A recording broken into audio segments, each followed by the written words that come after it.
Hello, everybody, and welcome to Without Having Kicked a Ball. With a bit of a change tonight, I am your host, Sam. Whether it is the story of the striking Viking, Erling Haaland, is he unstoppable? Or maybe it's St. Christopher that you're thanking tonight after Christopher and Cuckoo's last goal against Bournemouth. We will also be touching on Manchester City and whether the Premier League will or will not deal with the charges they face. We will have all reaction to the weekend's games, including the EFL as usual, and we will be looking at the independent regulator and whether their place in football is already under threat by the governing bodies. Here to discuss it all with me tonight, we have the usual suspect as well as a very special guest. So joining me tonight is JLI Wheels. Jordan, hello, sir. Hi, mate. How you doing? Yeah, what an interesting weekend. Yeah, very interesting in lots of different ways. Yeah. Also tonight, and I'm pleased to say he's been demoted. Finally, somebody has knocked him off his perch. It's TubeMix. Hello, everybody. Yeah, it's interesting to be on another perspective, but yeah, great to get And I going. promise to you tonight, everybody, he will be on a perspective because it's going nowhere. Oh yes, definitely. I will be here for this one. Also tonight is the ever reliable, still nursing his hamstring for the last 4 years, but he's here, Mr. Ben Carney. Hello, Sam. How are you? Very good, mate. You? Yeah, I'm all good, thank you. Ready Good, to good. get going. Good. And we have a very, very special guest tonight. This man can only do a handful of shows, but we are lucky to have him tonight. It's Robbie. Hey up, guys. How you doing? How you doing, Sam? All right, mate. All right, you ready for the show? I'm ready for the show. Let's bring it on. Yeah, bring it on. So yeah, here we go. On without having kicked a ball. So, boys, I wanted to start, and we'll get straight into it because we've got a lot of interesting topics to talk about tonight. I wanted to start with, we started a couple of weeks ago with Man United and Liverpool, but this time we're going to the other side of Manchester and starting with Manchester City against Brentford. Man City won 2-1. Johan Visser scoring in the first minute before the striking Viking started his goal machinery again and scored 2 quick-fire goals, which Brentford were unable to recover, making it Man City 2, Brentford 1, and that's where we'll start. Erling Haaland. For me, he's a goal machine. He's just robotic. Yeah, a freak of nature. Call it what you will. The guy's a genius, and yeah, is he unstoppable? And I'll put that out to you. Is there anybody who can stop him in his tracks this season? Yes, I think one person. He did it a few years ago. He needs to play against him again. Craig Dawson. Craig Dawson kept him in his pocket. The thing with Holland, I'm not gonna lie, he's a goal machine. He is a quality striker. He reminds me of who used to play for United, Ruud van Nistelrooy. He's a proper poacher for a goal.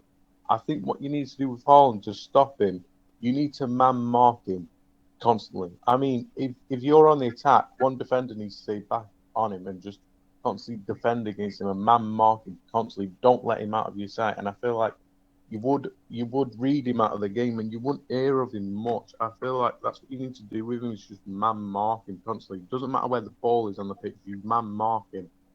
You don't let him out of your sight. And that's what Craig Dawson did when I think Wolves beat him 2-1 a few years ago. And I don't think he got past Craig Dawson all game. He didn't get past him. Craig Dawson got man of the match for it. That was last season, that was. I think the thing about Haaland is you make good points there, Robbie. And you are right, because I remember a couple of seasons ago, Brentford actually did a similar approach with him, funnily enough, because that's who they played this week when Brentford won 2-1.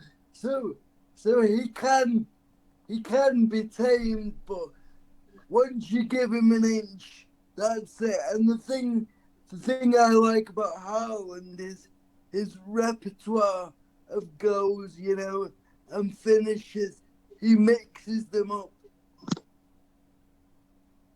Yeah, it's worth mentioning as well, by the way, that they had Pinnock on Haaland. Brentford had Pinnock marking Haaland. And specifically for, I think it was the second goal, the one that's the long ball from Edison over the top. And Haaland just outsprints Pinnock. And that's obviously what then leads to the goal. I don't want to focus too much on City. One thing I do want to say is that they, with the directness, I think they knew if they can get the ball into Haaland at any cost, because Brentford were man marking with Pinnock, he had the beating of him all game. He had the better of Pinnock all game, but he would just managed to be kept quiet enough.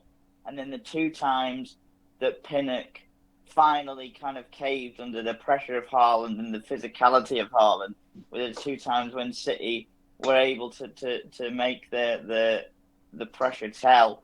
Obviously, a direct goal like that comes straight from a goal kick is something we've seen from City before, but not for a while. And yeah, he's just, like we said, he's a complete freak of nature. We don't need to go over how good he is and hash over it all the time. His goals record is insane. And I think that like you said, somebody that's willing to do that kind of physical battle. Because to be honest, putting him with Pinnock, I don't really see him as like that kind of really physical central defender. But then I don't think there are very many, if any, that match what he can do physically. Yeah. Against Haaland, you just need one of them defenders that are just going to basically dive in front of him every time and not let him pass, and someone that's strong that can go shoulder to shoulder with him every time. Someone that knows he's got the defenders know that he's always going to be there next to him, like torment Haaland. I think if Haaland gets the extra yard on you and gets past you, then you just totally fucked. It's going in the goal 10 times out of 10. You've always got to be the best person to beat him. It's one of those things where we talk about Haaland's an interesting one because he's a big, strong guy, but he's not physical in the same way as, say, Mikel Antonio is. Where he'll have to bully defenders because the timing of his runs are just so good that he doesn't need that. He's not the best physical striker in the league, but he doesn't need to be that because he just lives off moments. And we talk about marking him out of the game, and I agree with you, Rob, but you're asking somebody to do that for 90 minutes, and I've done a marking job on players in the football I play at, top players, and you think you've got them for 95% of the game, but the 5% where you might just be slightly off it, or you think they're tiring and you're tiring, is the time that they strike. So, it can be once you could, like you say, 95% of the game you could have them spot on, and then just that losing the concentration for 5 seconds, and that 5 seconds they've already scored a goal, and you could do it again, just for 5 seconds, and then again they've got another goal. You have to be constantly on it, and you have to be constantly aware all game. As I say, all it takes is it takes 5 seconds, not even that, a split second, and then the game's gone a different way because they've scored. Yeah, absolutely. The game can change in a quick. I think Brentford should have a lot of credit for not getting rolled over by Manchester City. They made it really close. I think Brentford's fans can go home pretty proud that this is against the Premier League champions and they didn't get rolled over. And I think Haaland, as we know, had a family member passing away. I think he used that grief and that anger to channel it. Not that he never has motivation, but to sort of give him even more motivation, even more desire to give a good performance. Yeah, and I think it's worth saying as well, by the way, and this is something I don't think we've actually said yet, that Haaland isn't the perfect striker. I think there's a lot to do in his game. His overall game. Like the thing that makes me laugh is pundits always say about Haaland, like, he's not complete. He's a good finisher in certain scenarios, but there are ways his game can improve to make him like absolutely unstoppable. And you kind of, you sit there and you analyse it, and you think, yeah, there are things we can do better. And there are so many games. Like this season's a bit different because he's been absolutely on fire in every game, every moment he's had. Well, pretty much every moment he's had, he's taken it. But there were so many games last season where people were saying, "Oh, you stick Haaland in League Two, he wouldn't manage," and stuff like that. But like you said, it's the timing, it's the movement, it's just so good. And the second thing to mention about the game in general is I think that when you score first against City, it stirs something within them. So in a way, I feel like the worst thing Brentford could have done is scored first. And score early. Doesn't it? But Yeah. that also could, in the long run, it did with Liverpool many a times and Arsenal. Teams going in front in first can catch up with you later in the season, where you start to get tired when the games come thick and fast. Yeah. You see, 1-0 down around Christmas, January, they will find it really hard to get back into a game. Yeah, I think what the issue probably was as well is that Brentford scored in the first minute, so they've got 89, 90 minutes, maybe more, the whole game to hang on. And I say hang on, but they're a very good side, but it's too early, in the first minute you can't go, right, we're just going to sit back for the rest of the match. It's too, you really want to hold them, and then if you can score in like the 70th, 75th minute. But it was a great start, but I never felt like City were going to lose that game or draw it. I just think fair play to Brentford. They had a go. They've had a good start to the season. They've lost their Haaland, if you like, in Ivan Toney. I know you can't compare the two. No problem, Sam. They haven't missed him, which is the biggest compliment you can give Brentford right now, I think. One more thing I want to say about Haaland. He just makes it look so easy. Makes scoring a goal look like a stroll in the park. It just, very calm. Yeah. I just want to pick up on what Ben said and just say that I actually might be controversial and probably is to Brentford fans, but I think they look better without Tony than they did with him, and I think they have done all season. Yeah, well, I think you need to be careful because obviously no one's denying Tony's talent and what he gave Brentford. But the flip side to that is you can become too reliant on a player. And as we've said there, George, they haven't missed him, and that's the biggest compliment you can pay Brentford. Yeah, it's important.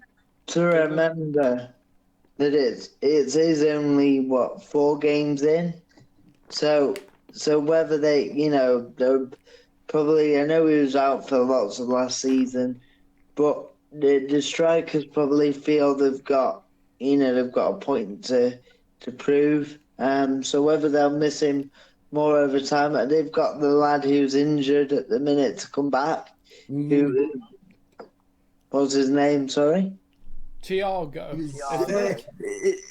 Eagle Thiago, I think. Yeah. Yes, and he looked good in pre-season, so we'll see. I mean, if I was Brentford, I'd rather have Ivan Toney than not have him, but because I think he's their best player and best striker. But I've always thought Visser was very capable, a good player, maybe underrated, and Buemo never lets you down.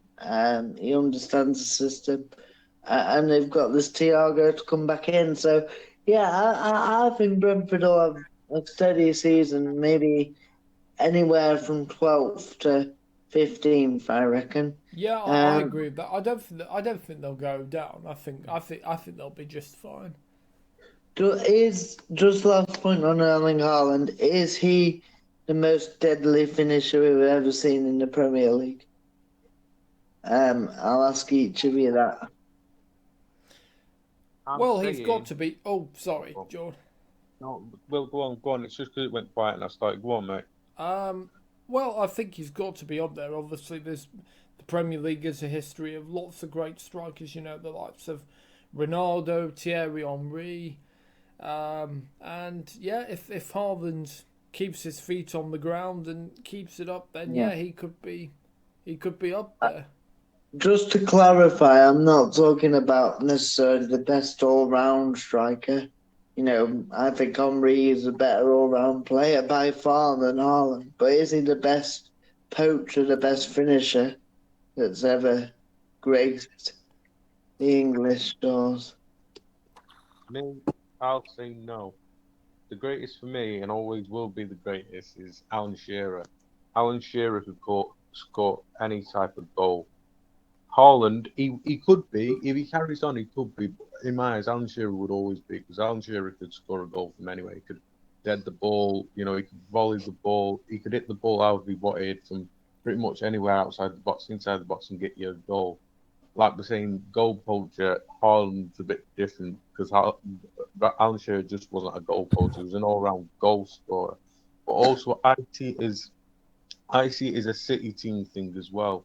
If you look at the way teams play, now they play out from the back, and it causes a lot of mistakes because of, like a lot of big sides like Arsenal, Liverpool, even Brentford and your Brightons, they press from the front these days, and it causes a lot of mistakes from defenders. And I feel like that's how Haaland gets his goals. Not all the time, but just some of his goals. That's how he gets them from pressing from the front slightly. Someone winning the ball and then just pass it along and he'll hit it. Do I think he's the best striker though? No, for me it's always Alan Shearer, but he could be up there in a good few years. If you take half of that City team out of that team, does Haaland look really that good? If you put him in any team in the world, will he look that good? That's another question to ask, but obviously that's for a different day. Would he really look that good? I think so. If he played for Real Madrid or any club, I think he's proved. Real Madrid maybe, but if you stuck him in for, say you did a swap with West Ham, you put Antonio in the Man City team and put Haaland in a West Ham team, is he getting you a goal every single time? I doubt it. Or even a Villa team. If a Villa team are quite solid at the moment, would he still score as many goals? And I don't think he would. He'd improve West Ham United, though, wouldn't he? Though. Yeah, he would. Yeah, overall he would, because he wouldn't score every game. No, because he wouldn't have the same amount of chances being created for him. It also depends. It also depends on the system, as well. Like tactics.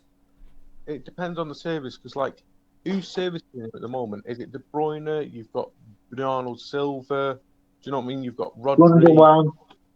Gundogan, you know what I mean? Good ones, but you've got Foden as well. You've got good world-class players there that are absolutely Mateo Kovacic as well. So Yeah, you've got if you put him in a West Ham team, who have you got? You've got Gerard Bowen to feed him balls. You've got that what's his name? Paqueta. Paqueta. Kudus. He's the one. He's Oh the yeah, one. yeah, you're right. Yeah. You just wouldn't. So for me, like I said, that's why I would always go with Alan Shearer. Yeah. I'll jump in with my side. I don't think he's I completely agree. I don't think he's the deadliest finisher we've ever seen in the Premier League, because I think that Shearer was the all-round complete striker, and I feel like that goes. I feel like now, this kind of social media age, because it was so long ago that he was in his prime, I think people completely disrespect the likes of Shearer and Ferdinand, and even like a Michael Owen or a Robbie Fowler, for example. I'm not saying they're better than Haaland, they're not. But I do think he is the best striker in the world by a mile at the moment. I don't think that there's anybody that comes close to even licking his boots. And, you know, if he carries on the way he's going, even if he's not complete, if he carries on the way he is, you'd have to say that he is the deadliest, because at the end of the day, if he can keep it up the way he's going and scoring 2, 3, or a goal a game as he is, like within his Premier League career so far, it's something like 69 Premier League games and 70 goals, which is ridiculous in the Premier League. Well, look at it this way as well. If he carries on all his career, if he carries on scoring the way he does, even if he moves away from City, goes to Barcelona, Real Madrid, carries on scoring the way he does, if he makes 800 appearances in his whole career, he would probably get 1,001 goals. And you would be saying, yeah, deadliest striker ever. Because you would just look at the stats and think, you know what I mean? He's scored more goals than he has played games. He scores for fun. No, it makes it look easy. And Ben, have you got anything to add before we move on? Not really. All the boys have said what I was thinking, but I think the main thing for me to pick up on is that Haaland, as the boys have sort of said, plays in a system where he can shine, but it's definitely a case of if he stays in that system and fit and healthy, he will be. That won't be a question. That'll be a fact. But for now, I think he's definitely in the debate, but it's not a clear winner, really. So who would be yours? I think Shearer. Yeah, fair enough. Like I say, I've never seen anybody finish like Haaland for me, as in just with like such ease. But by no means is he the best striker. Will he be the best poacher ever? As in goal scorer ever? Probably, in my opinion. But like you say, there's still a long way to go in his career yet. But he's scored, 12 hat-tricks for Manchester City alone and 19 hat-tricks in his career. I mean, Which it's is just... pretty insane. And he's for a 23, is he? 24? So it's just... Yeah, something like that, yeah. Just think, if he was playing in the 50s and 60s, was it, when there was no offside, just think how many goals he would have got. Yeah, that's true. And it's also important to say that even though Shearer wasn't that long ago, we are talking about... It's very difficult to talk about different generations, because the team... Shearer was in the 90s, it was. Well, I mean 2000s, but for instance, then let me give you another for instance, and I'll do a modern English one, and I'll do a modern European one. The two most complete strikers, I think, I'll give you an English example who I don't think was really a complete striker, but scored well. I know who you're going to say. Somebody like Wayne Rooney. Oh, okay. And I'll give you who I think the most complete striker in Europe was before Haaland turned up. It was Lewandowski. Mm. Now, Lewandowski could do everything, and that's what I think. That's what, like, Haaland is purely goals, like you said, purely a poacher. In that case, like you said, there hasn't really been anybody like that in the Premier League that was a pure, because Shearer wasn't. Like we said, Shearer could score goals from anywhere. If we're talking about a pure poacher in the Premier League, I think he probably is the best. Yeah. I think already you're probably looking at somebody that's better than who I would. The next one that comes to my mind in terms of a poacher would be like Van Nistelrooy, and I think he's way above Van Nistelrooy. Solskjaer. Mm. Or Solskjaer.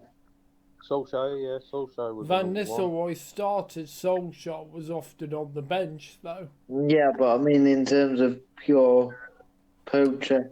Yeah, but the debate will roll on. Feel free, everybody, to write in the comments as well. Probably watch this.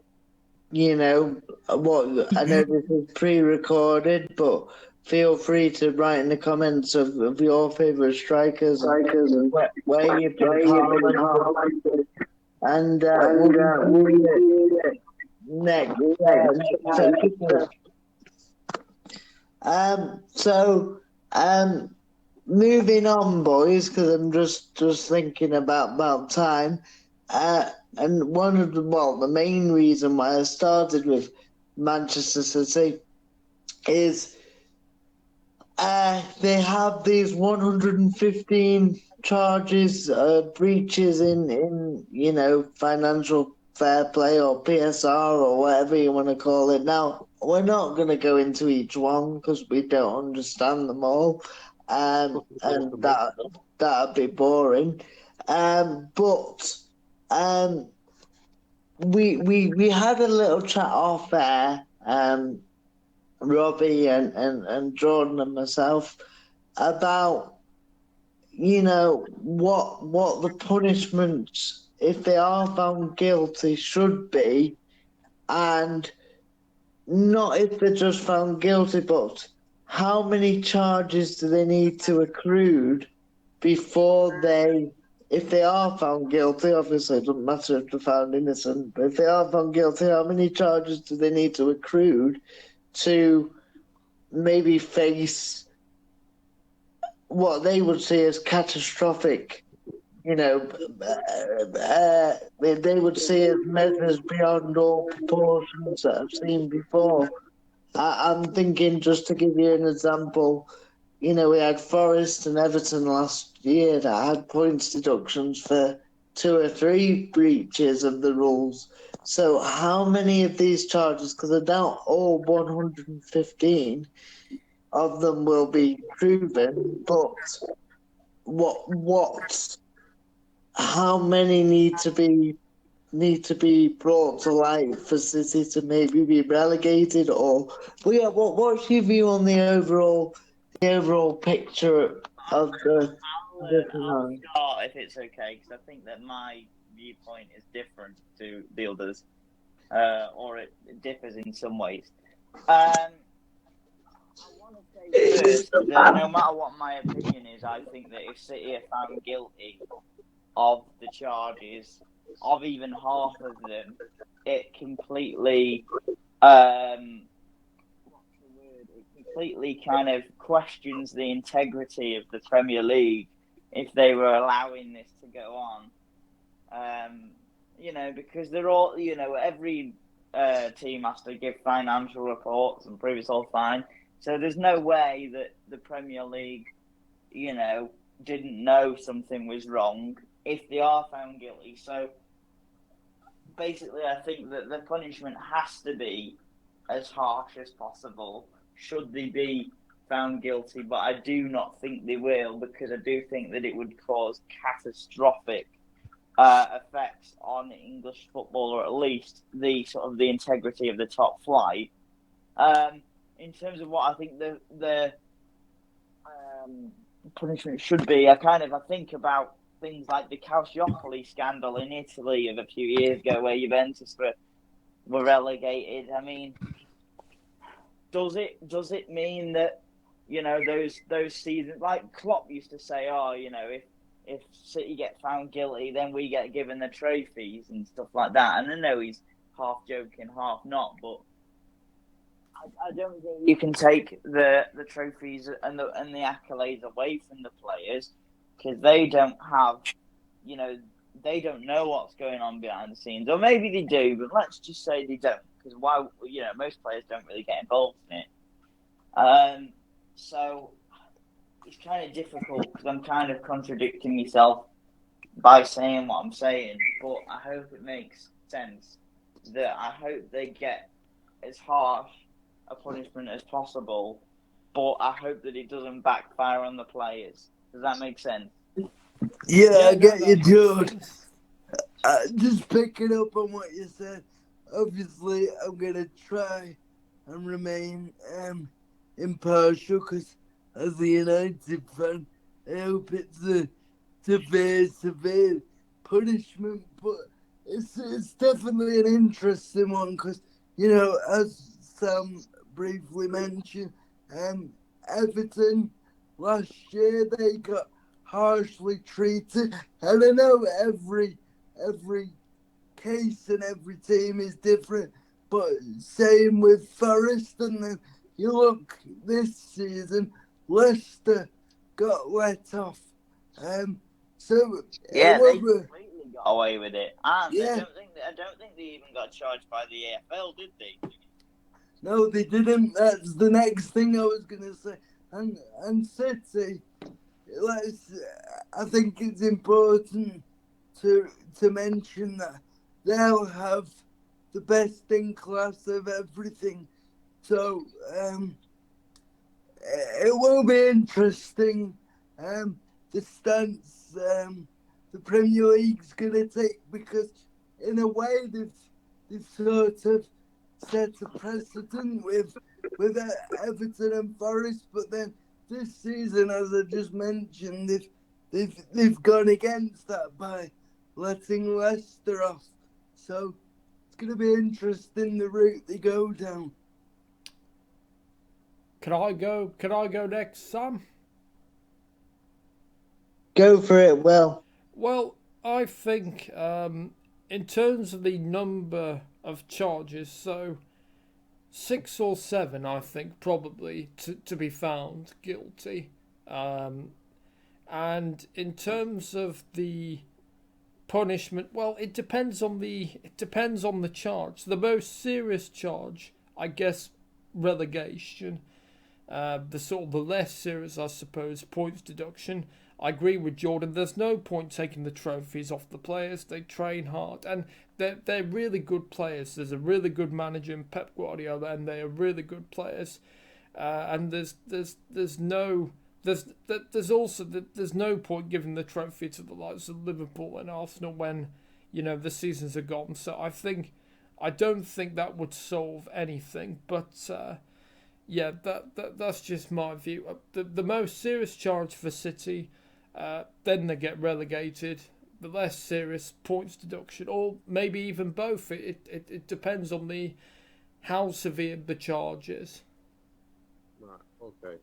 So I think something should happen. What was it with Everton, Nottingham Forest? Was it 3 charges they got? Was it 3 charges each? Yes, I think so. I think Forest got 2 charges and Everton got 3. Yeah, and what happened? Everton got 6 points, didn't they? Yeah, Everton got initially 10, but then they appealed and it went down to 6. Forest got 5, didn't they? And then it went down to 2 or 3? Or is that wrong? I think Forest was 6, and then it went to 3 or 4, I think. But carry on, Robbie. So I feel like the 115 charges. Some of them charges are not going to be true. Some of them are just going to be false. But there is some charges that are there that are going to be bang on the point, and they shouldn't have done whatever. So I feel like it's only fair. Everton got done. Nottingham Forest got done. Every 3 charges they get, they should be abducted at least 3 points, maybe 4. So every 3 charges they get, they should be deducted 4, maybe 3 points. And I don't believe in taking the trophies away from them because, like you said, the players have worked for that and they wouldn't have known what's going on in the background. Maybe 1 or 2 of them would have, but not all them players would have read into it. They would have ignored it and just got on with what they got on with. And it's sad to see them be stripped of like medals and trophies and that. But if they do get away with it, these 115 charges and no charges put against them, then all that does is just for the clubs below them, like your Arsenal, your Liverpools, your Chelseas, your Brightons, your Aston Villas, all of them. All that does is to say, right, if these can do it, so can we. We can get away with it. Do I believe they will get relegated? I agree with you there. Yeah, no, I do believe that if it comes to no charge, then teams will just think, right, they've done it for years, we're going to do it, and we're going to buy whoever we want, we're going to get any sponsorship we want and do what the fuck we want so we can win stuff. Do I believe they'll get relegated to like the 4th tier, as people have been saying and you read these papers? No, I don't. Do I believe in a points deduction if found guilty? Yes. And if it's bound to be more than 3. If it's at least like 25 charges, you're talking what? At least 18 points, 20 points deducted. And if they're found out guilty this season, then that's what I'd do. I'd take it off them straight away. So if they're on like 40 points in the next few months, I'd take 20 points off them if they were deducted 20 points. I wouldn't do it next season. I'd do it straight away. That's what I'd do. I mean, for me, I'd probably say 10 points deducted, if it's the most serious. No, I think you've got to think like what was Derby's one? When Derby got relegated from was it minus 30 or minus 15? Minus 30, I think. Yeah. Minus 30, and they still managed to, get a respectable. Yeah, I think they were relegated by March, but considering how far down they were, that's pretty respectable.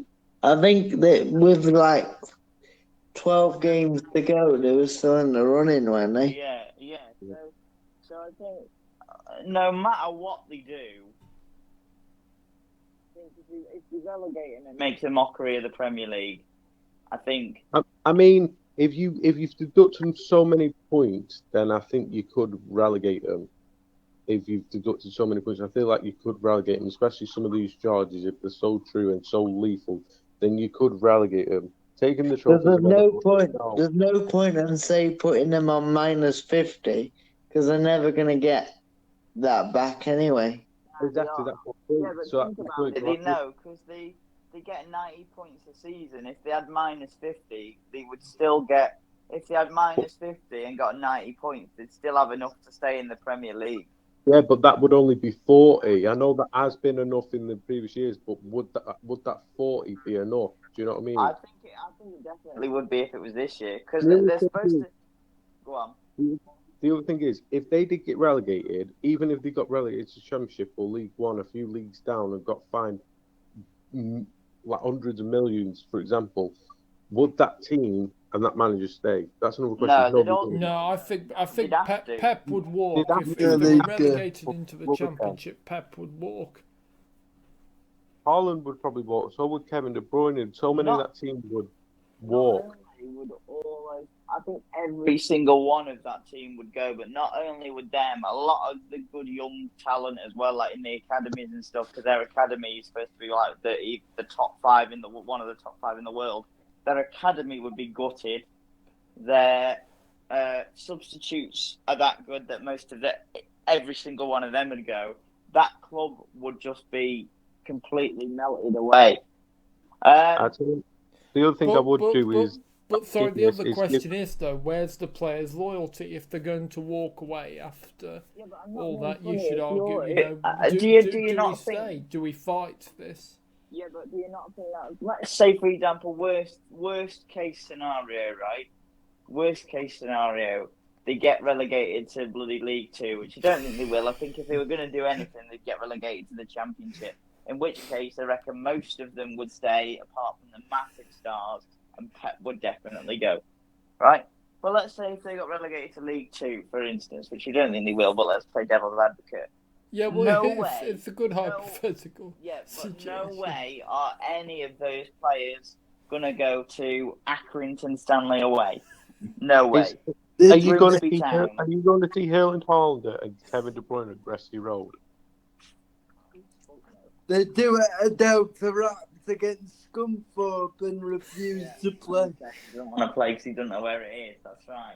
Yeah. That's exactly But right. also, the other thing I would do with him, if they're guilty more than 15 charges, I would put a ban on their transfer. Say you're banned for 3 years as well. I'd put a transfer ban in place for it. So I agree, and that's an interesting point you mentioned there, Robert. I'd forgotten the other day we mentioned about the transfer ban. Firstly, Can I just say before you move on, I do think it's worth mentioning that absolutely nobody has made much of a fuss about Leicester being let off by both the EFL and the Premier League, because basically the Premier League ruled that it wasn't within their jurisdiction. Well, that is true, though, because they're in the EFL, though. Because they were relegated.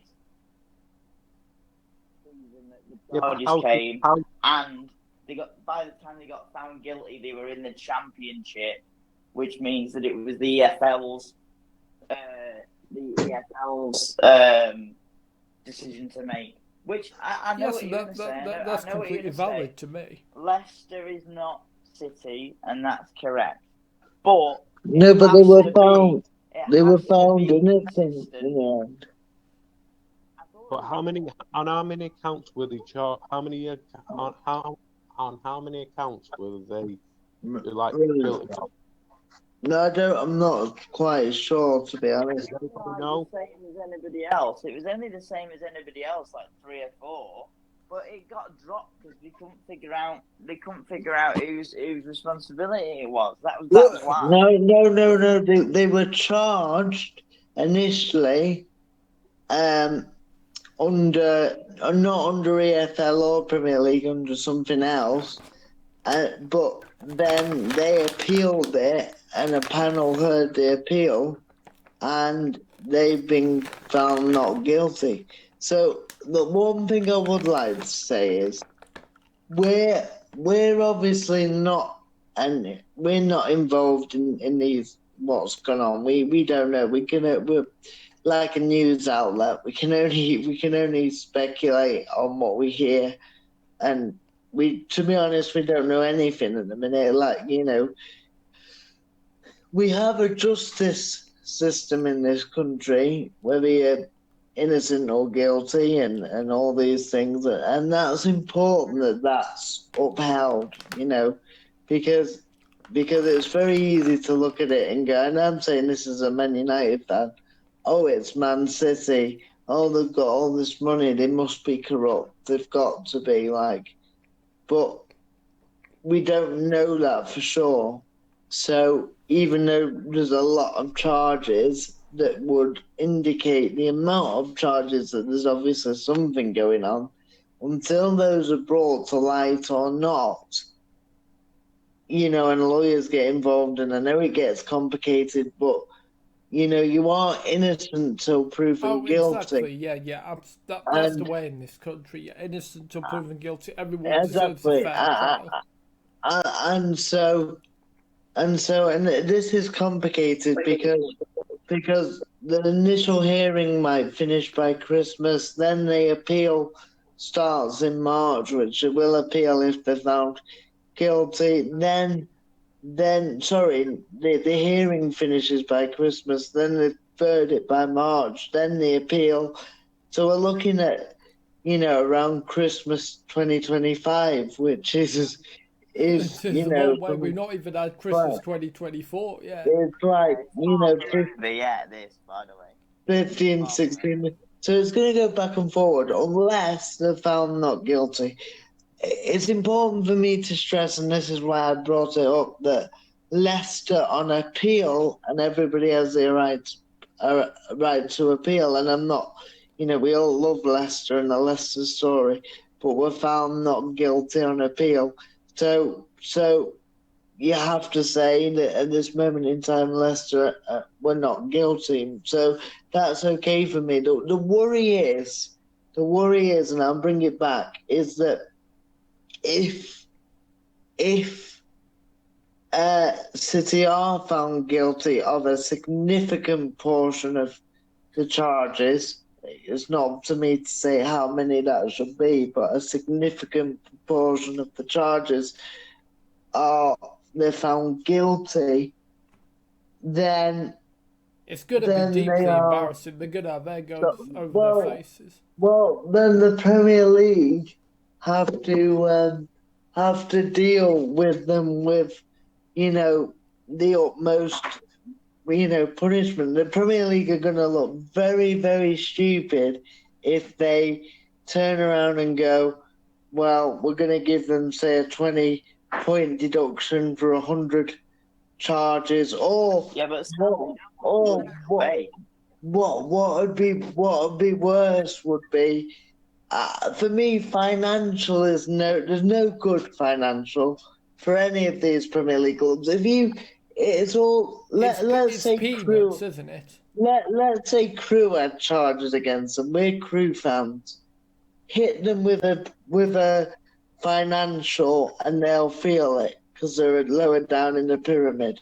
But to a team like City, it's water off a duck's back. So, and for any of the Premier League sides, by the way. So just to finish off, so they have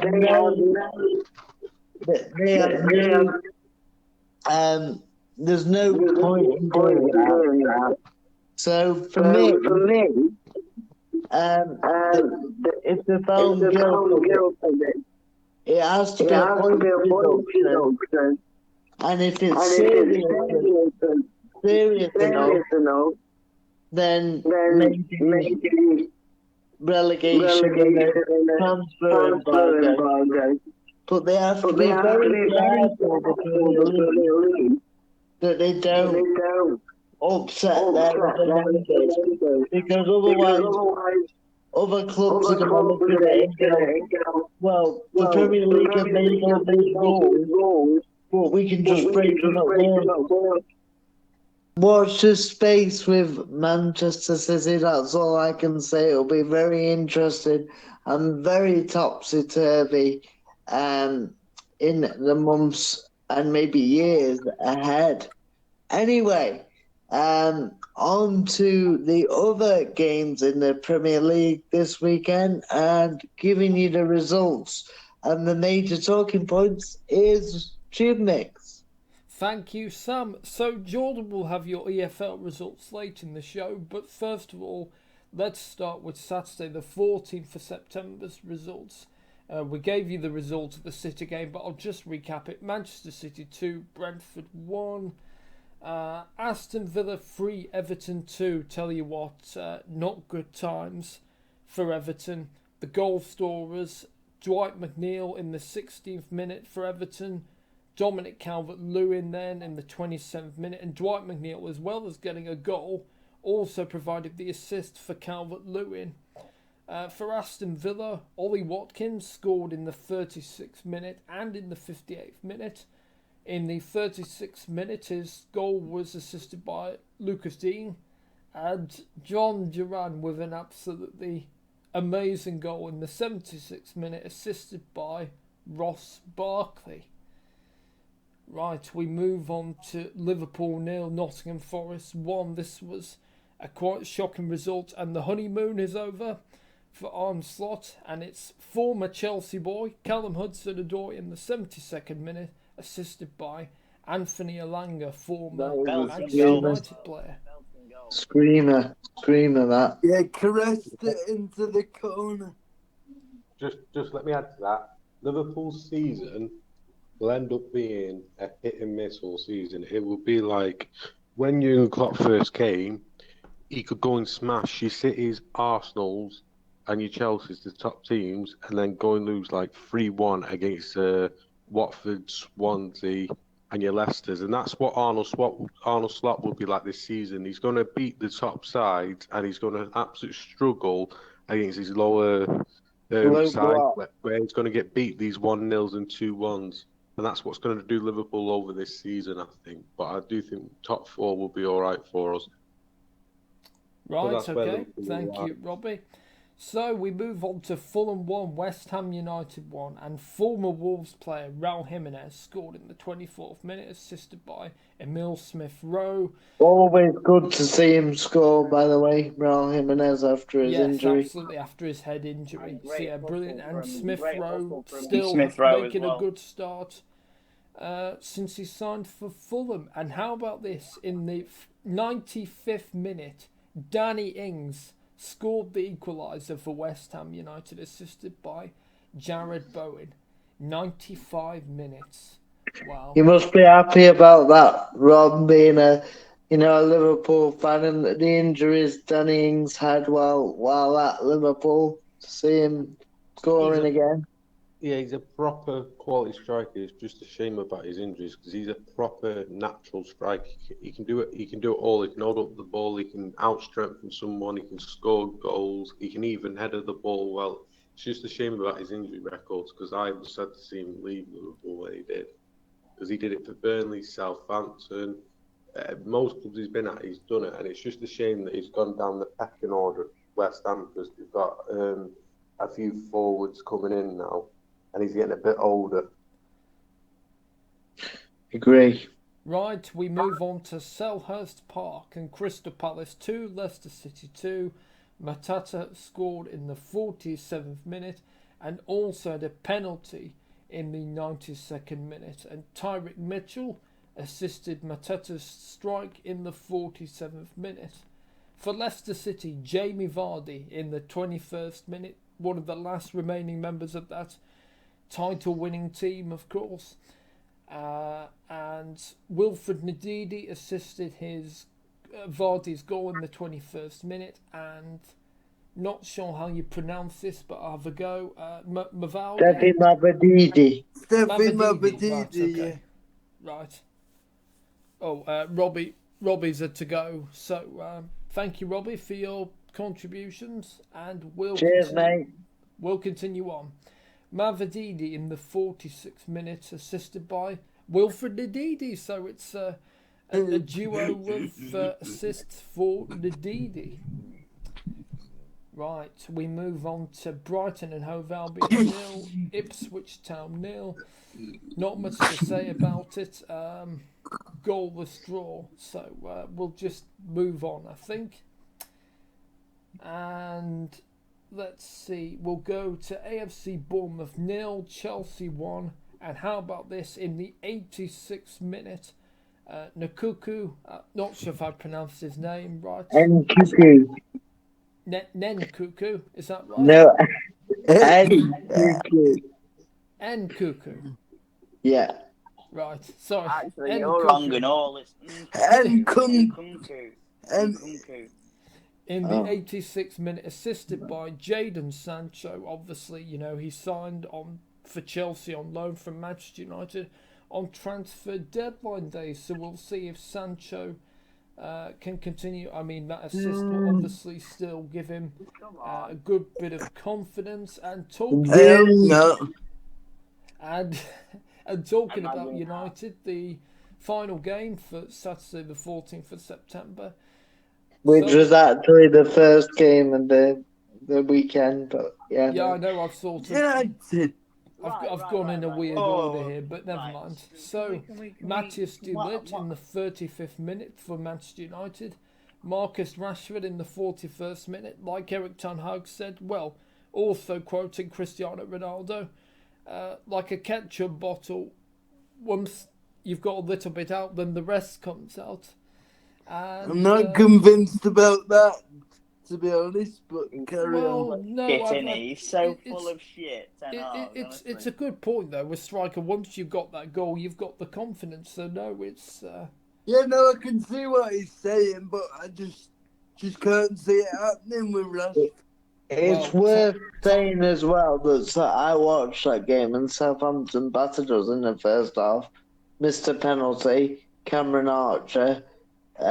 He had to wait a decade to take it, but yeah. And then on the the penalty was our turning point, but no, I'm not going to speak about United for once because I always speak about us. So. Right. And Garnacho in the 96th minute.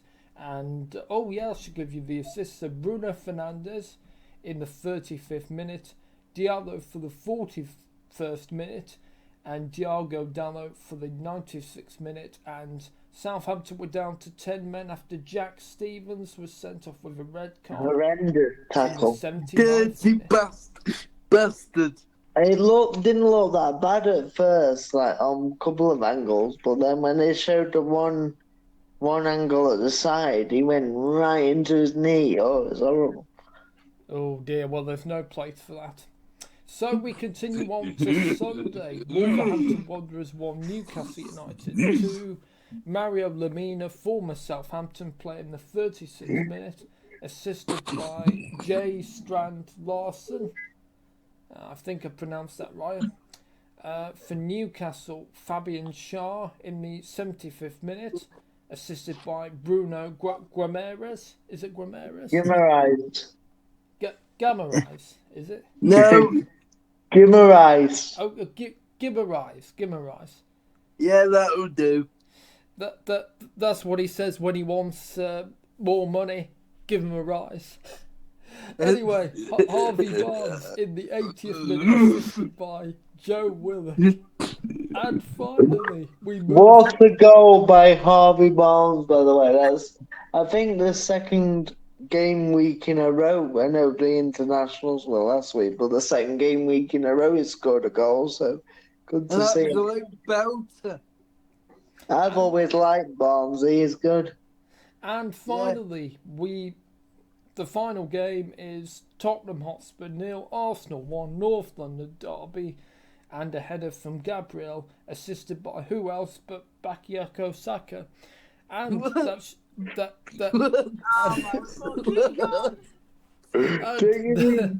is your results. Do you mean Bukayo Saka? Oh yes, sorry, but Bukayo Saka. I do apologise. Yes, Gabriel scored in the 64th minute, assisted by Bakayoko Saka. And now back to your main man, Sam Taylor. I think JLI Wheels wants a word, so I'm just going to bring him in. JLI Wheels.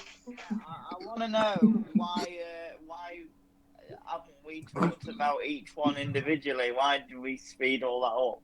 Because we don't need to talk about them all individually. If there's certain points of each game you want to talk about, we can. Just to get things moving, just to speed things up. I think it actually works better to do all the results and then talk about the games individually after. Anyway. Yeah, I think you're right. Okay, so at least we know. We don't have to. We have 5 minutes for each game and 10 minutes for the London derby if you want it. Yes. Yeah, there's not too much to say. I think there's the least amount to say about the 0-0. So let's start there.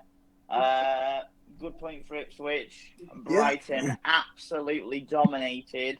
Had a ton of chances and just didn't take them. Can I just say, George, you're right there, especially in the first half. I do feel like Ipswich came into their own a bit in the second half, especially on the counter, Liam Delap went on that mazy run and had his shot crash off the post. What a player he looks to be, by the way. Son of Rory Delap, I didn't realise. Yes, what a throw in he had. But yeah, he looks a very good player. Yeah, like we said last week, but obviously that was unfair. He looks a very good player, obviously still raw. He needs to refine a bit of his game, but yeah, very good player. And Muric, they have Muric to thank for their point, because he made a few quality saves, particularly the double save from Mitoma, and can't remember the other one, maybe Welbeck, but definitely Mitoma. I think he was a bit hard done by at Burnley, to be honest. I know James Trafford's all right, but he was a good keeper for them, Murich in the Championship, and then they came up and they got a Trafford. I felt a bit sorry. Then you've got probably the outstanding young goalkeeper in English football. It's a little bit difficult, isn't it, to kind of know. No, I'm not dissing Trafford. I'm just saying that.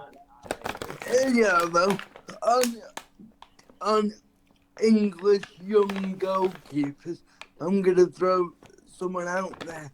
Obviously, he's an unknown quantity at the moment, but he's gone to Arsenal. Charlie Setford. Yeah, I knew you were going to say him. Keep a lookout for that name. Whose name? I'm not heard of him. Very, very good. Where's he come from? Ajax, I think. Ajax, yeah. Oh, he's English, isn't he? Yeah. He's got a brother called Tommy as well. Yeah. Let's hope he can get himself set. Hey, that's a Will joke, that is. Just while we're on about players, just quickly diverting. What's that guy that's playing really well for Dortmund? Who's a striker? Who's English? I know Gittins. Bino Gittins. Yeah, that's good to see. Again, everybody, just because your career might not work out in England initially, it's players going abroad. We've seen it with Sancho, boo, Bellingham, yay. But you know, and now Conor Gallagher's got out there. He scored. Was it last night? He did. Love to see that. Sorry to break your heart, George. McTominay as well. McTominay. Obviously, he's a bit older, but yeah. So yeah, just to go back on track. But yeah, just to say that if you're struggling in your own domestic league or to break through, don't give up hope out there, people. Yeah. So any other games that we wanna touch on? I think. Go on, George. I think it would be remiss of me as a Chelsea fan to not mention the Chelsea game. Bournemouth. I think both sides did create chances, and Nicholas Jackson had a decent game. Apart from, he got into all the right positions. He couldn't find a finish, but he did get into all the right positions. But Bournemouth obviously hit the woodwork a couple of times. Twice, wasn't it? Yeah. And Robert Sanchez had the game of his life, which is good to see. What game he had? Which is good to see because I like to be proved wrong when I've moaned about somebody. It's only one game, don't get me wrong, but he did give the penalty away there, didn't he? Yeah, but that was Fafana's doing, really. And, by the way, an unbelievable penalty save. It was, because I didn't think it was that bad of a penalty, to be honest. Not the best I've ever seen, but it still needed a good save. And I think the commentator on Match of the Day said it was a poor penalty. I didn't think that. But yeah, obviously the winning goal scored by the just sheer brute strength and skill of Christopher Nkunku. Yeah, I think he might be sorry to go across, but I think he might be like a new signing this season. I think I rate him highly. I watched him when he played abroad, and I just think like people like Latvia and maybe even Sancho. I hate new signing. I hate to say it because he obviously pissed me off for obvious reasons, but he'll probably do well. He will. He'll probably do well at Chelsea. Do I think he will set the league alight like some people seem to think he might after one game? No, but I think he'll do well. I also want to just mention, picking up on something we talked about quite a few weeks ago, Ben Chilwell back in the squad. Yeah, I saw that before. He might He's actually in the Premier League squad, isn't he, as well? He's been named in the Premier Yes, League he squad. has. Yeah, Yes, Maressa yeah. said that. Yeah, given that he didn't leave, that he'd be back in the squad. Oh, by the way, Yeah. I do love that he nicknamed him Chili. You know, I thought that was quite funny. That's what he's been called, though, isn't it? Yeah, That's what always he's been called. That. That's what he's been called He from was his called. Leicester He days. was called Chile when he was in the youth.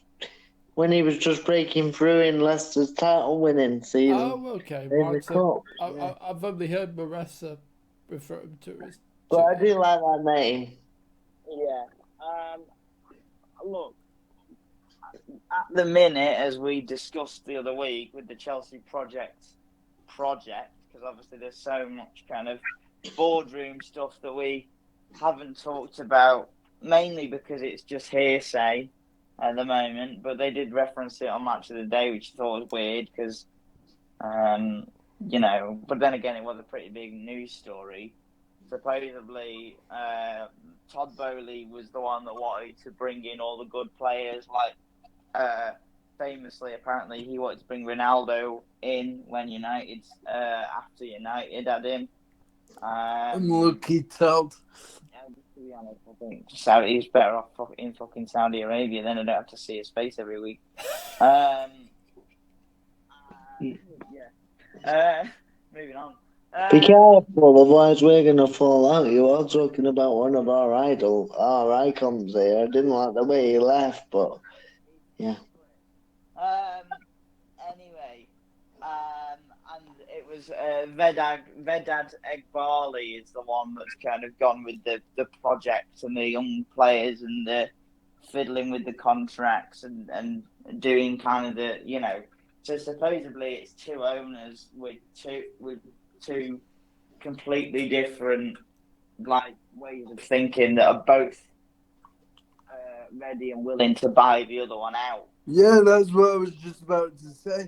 What is Todd Bowley willing? I heard that Egbali was going to buy Todd Bowley out. Is Todd Bowley also willing to buy Egbali out? I heard they've both got the money and they both are eager to buy the other one out. Yeah. But again, it's a mess, isn't it? The ownership situation. It's rumour, and so far positive signs on the pitch. I don't want to say so far so good. As I said, with the Wolves win, positive signs. As I said, with the Palace draw, it's a draw at home. It was at home, wasn't it? It's a draw at home to Palace, but there were positive signs. And this is positive signs again because we were under the pump. Was it really though? Listen, we were under the pump and we came out the other side of it. Whereas I think that Chelsea team a year ago, 18 months ago, would have lost that game. So whether you say good performance by the goalkeeper or not, a goalkeeper should perform to that level in any game. Did he get man of the match? No, Sancho. Sancho got it. I'll tell you why Sancho got it. Because it creates a better story. Yes, they had a good cameo, don't get me wrong, but nowhere near should he have got it above Robert Sanchez.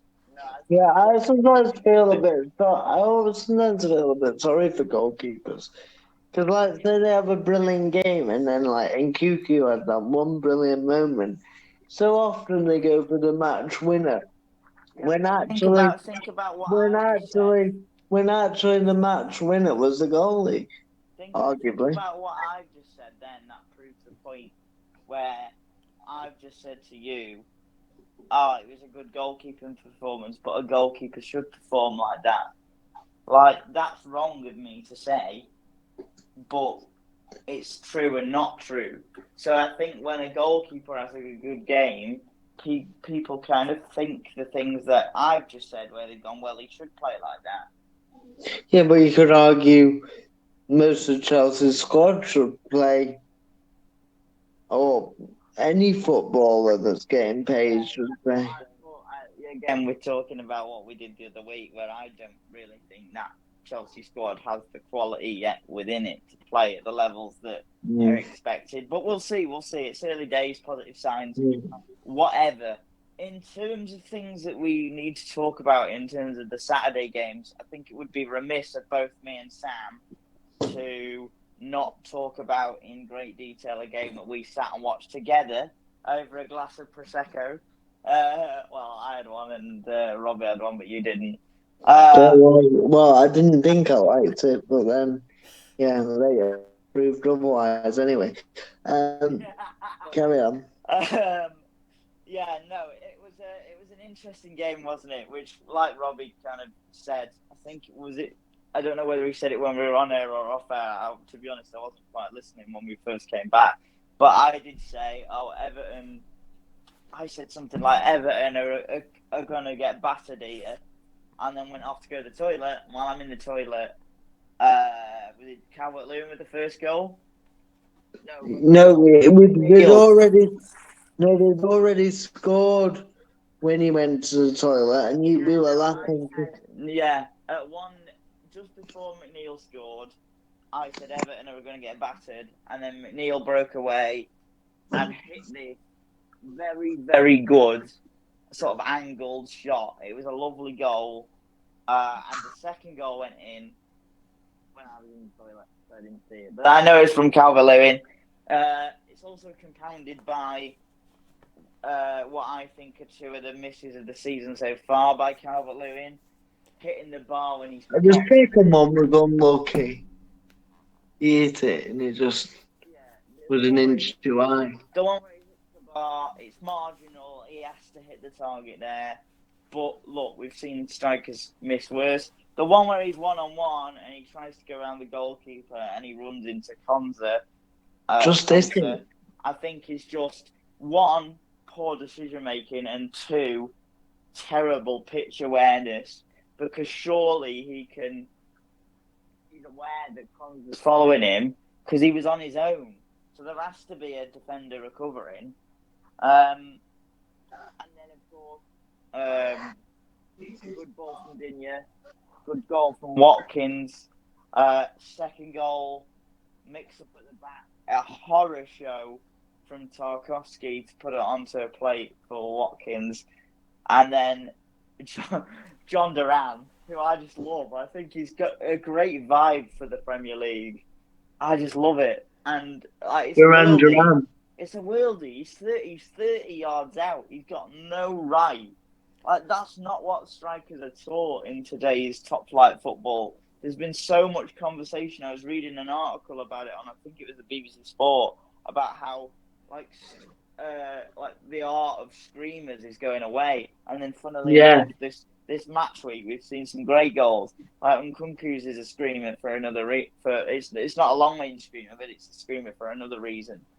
It's a brilliant goal. And Duran's, not only was it powerful and accurate, not only was it powerful and accurate, but the amount of skill and confidence to get it exactly where he's put it, that's against. I don't really think he's that good. I think Pope should be England's number one, but against England's number one to do what he did and place it the way he did as well, he's just top class. Yeah, wonderful. But 2 goalies wouldn't have said that. 3 wouldn't have said that. It was that good. It was, as they call it, postage stamp. Yeah, unbelievable. I also want to talk about. Obviously, we had the North London derby, but just before that, on the Saturday, we obviously were talking about screamers just now. Good goals in every sense. I think the Wolves goal for the 1-0 scored by Mario Lemina.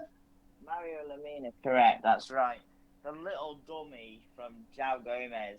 Oh, it was sexy. It's fantastic. I'll give you a funny story, right? So, bit of context. We went out Saturday night. So yesterday, I was a bit worse for wear, so I didn't watch the games whatsoever. So I was catching up on the highlights for the Sunday games and the Chelsea game today.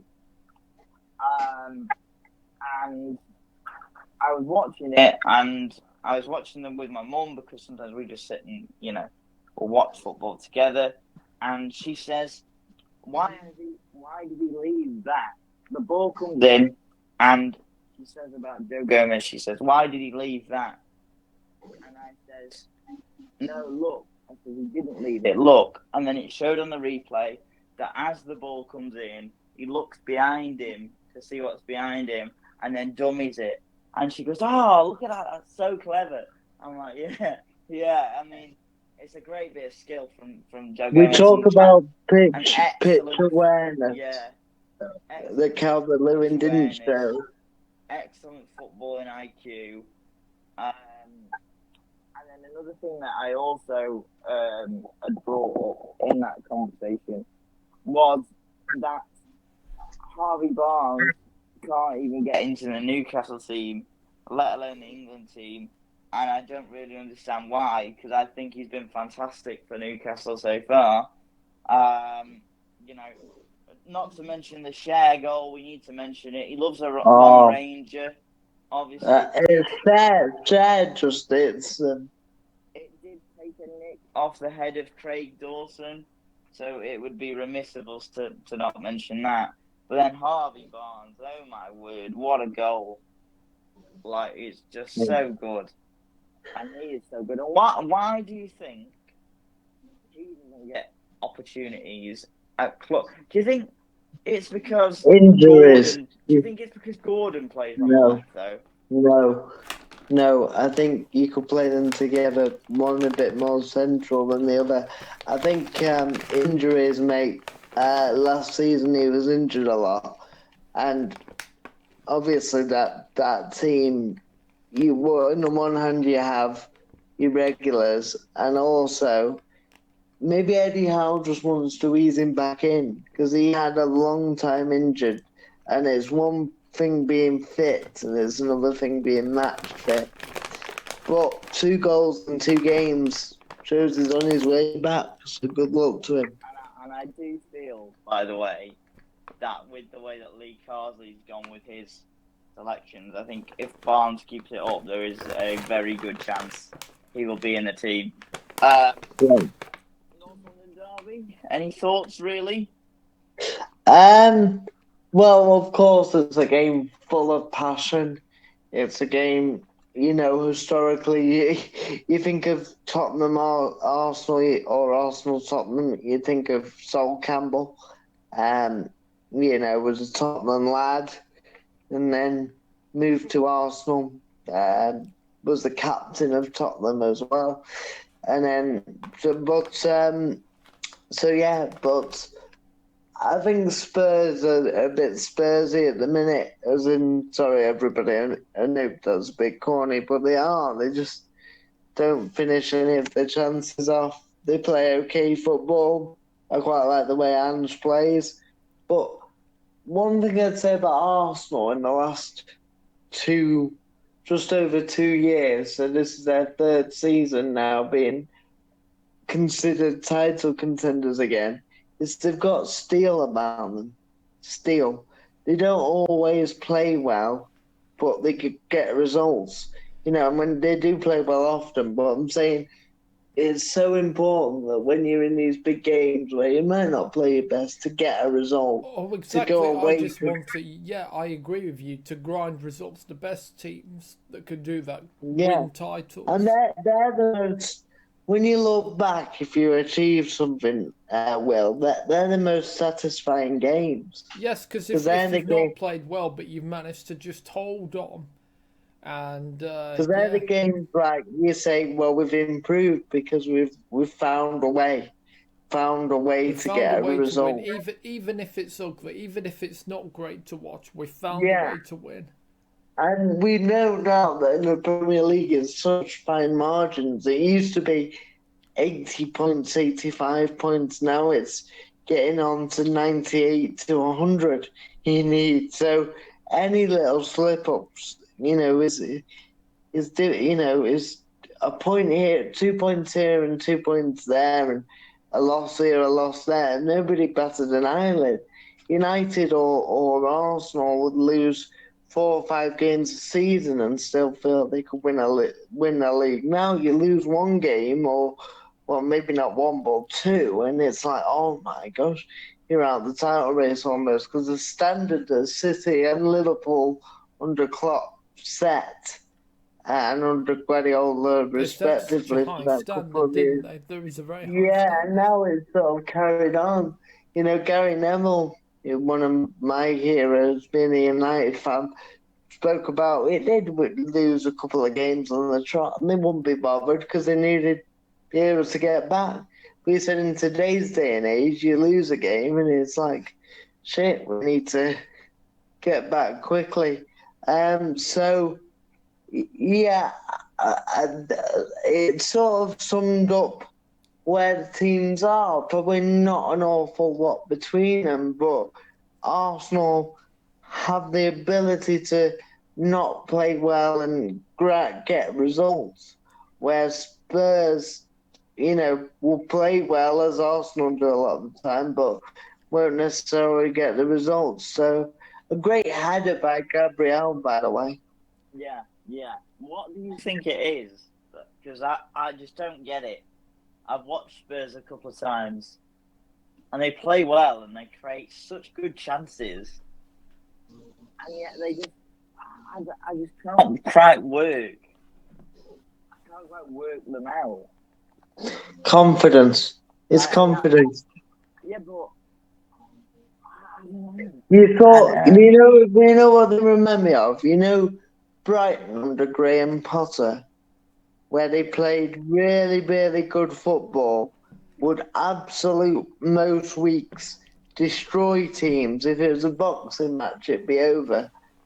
But then they wouldn't be able to put it away. I remember one game, which is the most one-sided game I've ever seen, was Brighton when they finished 9th in the league at and had, probably should have finished inside the top 6 like they did the year after, because they played that well over the course of the season, but just couldn't finish the chances. And they played one game against Leeds, which was, I remember watching it, and they had like 25 shots at goal and were just all over them. It's the most one-sided 0-0 I've ever seen in my life. It was unbelievable. Hit the post, the bar. A bit like Brighton drawing 0-0 against Ipswich. No, much worse than that, honestly. They were all over them. It was like you wouldn't have even thought they were from the same division, but they just couldn't take the chances. And that's a little bit like what Spurs are like now. Play really good football. I like Ange. I think he's honest. I think he's a good manager. People say he might not be good enough for this level, but I don't think that at all. You know how United, we spoke about for years, have just drifted, and they've allowed themselves as a club to get into this malaise. It's almost like Tottenham. Daniel Levy goes on about top 4 all the time.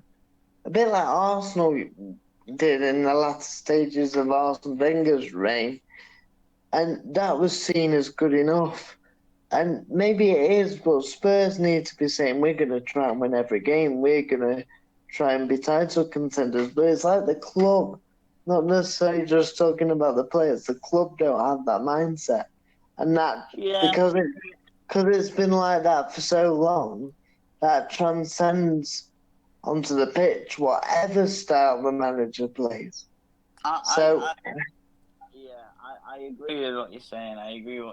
In the interest of time, I just want to move it along a little bit because we haven't talked about United yet. Well, just quickly. Arsenal title contenders again? Yeah. I think. Sorry, Jordan. Arne Slot can only afford maybe 1 or 2 more slip-ups. And like with the way that City and Arsenal are, and Liverpool the same, either one of those three can only really afford one or two slip-ups before they've given the other one a massive advantage, I reckon. Well, I'll tell you what. I have to say, though, interesting. impressive by Arsenal to go away to Spurs and be that defensively solid and win one game. And to also draw without to Brighton Declan at home, Rice and without face lots of of it. players as well. Yeah, but they did have result, Rice. They did have Rice sent off, so you're gonna. Yeah, They scored after Rice was sent off, didn't they? no. Yeah. Yeah, they did. Oh no, but hang on, he yeah, didn't play in the yeah. North London derby because he Yeah, was so you got to suspended. take that into perspective a little bit. Yeah, I just wanted to kind of talk about United really because Oh, hang on. Sorry, I don't just want feel one point. like- I'm not Also, being it'd be negative at interesting to all. see how Arsenal do because they've got Manchester City about next. United, So. but I am going to say something that's negative because I think that penalty changes everything. I think everything like Southampton completely dominated that game. Absolutely, Tyler Diblin They did in the first half. is going to be some player. Yeah, I thought that. So now everything about that game up to the point of the penalty, Southampton domination. Clear foul, clear penalty. Dallo just could not deal with Diblin at all, and that something like that was coming. You couldn't deal with Diblin's dribbling. Yeah, exactly. Now, I don't know why the ball was on the penalty spot for 51 seconds, but I genuinely believe that that's why he's missed it. Probably because he's had time to think about it too much. That's why. You could tell by the fact that he wanted that, and yet when he took it, it was a really pretty poor penalty. It's still a good save by Onana. Any penalty to be fair, if I was save. looking at Onana for 20 seconds at eyeball to eyeball, it would put me off. Yeah, absolutely. And what I mean by that is he's an imposing figure, jumping up and down on the line and he's quite a big guy, isn't he? So yeah. I think, by the way, like I said, I just don't believe that it. I just think it completely knocked like Southampton catastrophically. I think everything that I talked about Southampton the other week when I talked about the risk and reward of them playing out from the back, I felt like everything that they did in terms of the way that Russell Martin wants to play worked perfect. The problem was in the second half, because there's 2 goals against them, was the double sucker punch, was that the energy just dropped in the stadium and then in the players. So. I also think that they got caught from the kind of short set piece from the first goal and didn't learn the lesson. Yeah. Do I think this is the start of some goal scoring run from Rashford? Nope. But do I think that will give him some confidence to kick on? And do I hope that's what happens? Because I think he's a good player. Yes. But do I think he's going to tear the league up? No. Because that United team just don't do enough as a team to make him into what he can be. You put Haaland in that side, he'd score goals, but he'd probably struggle. Goals, but I don't think he'd score to the level he has been. Yeah, he'd probably get 15 or 20 because they don't make enough chances for him. Are there any more points of any more games we want to say? Because I'm just looking at the time, and we're gonna try and be done just around and after 11, everybody. But before we move on to the EFL results and main talking points, I just want to get we'll maybe touch on this more on another episode because I think it's something we could go into a lot. But whether football is being regulated too much by the regulator, the football regulators. I'm talking about the UEFA and FIFA. We've got a problem in this country, in other countries, of teams taking the mick a bit, and the European Super League and all those things, and not just that, but issues going on up and down the pyramid with the Premier League not giving them money properly, distributing enough, and being very hard to work with. Also, a lot of youngsters are now being sold because of the Premier League's PSR, which is not what fans want to see because obviously the youngsters and academy represent them. Because most of them are fans, not all of them, but most of them are of that club and are homegrown talents. So the independent regulator, I was all for it, and I still am, because I think football does need to be governed because it's been shown it can't govern itself. The Premier League is just too powerful. Now, we love the Premier League. I'm not on about the competition. I'm on about, the distribution, the other clubs not going out of business and all this kind of stuff, which the Premier League could help with.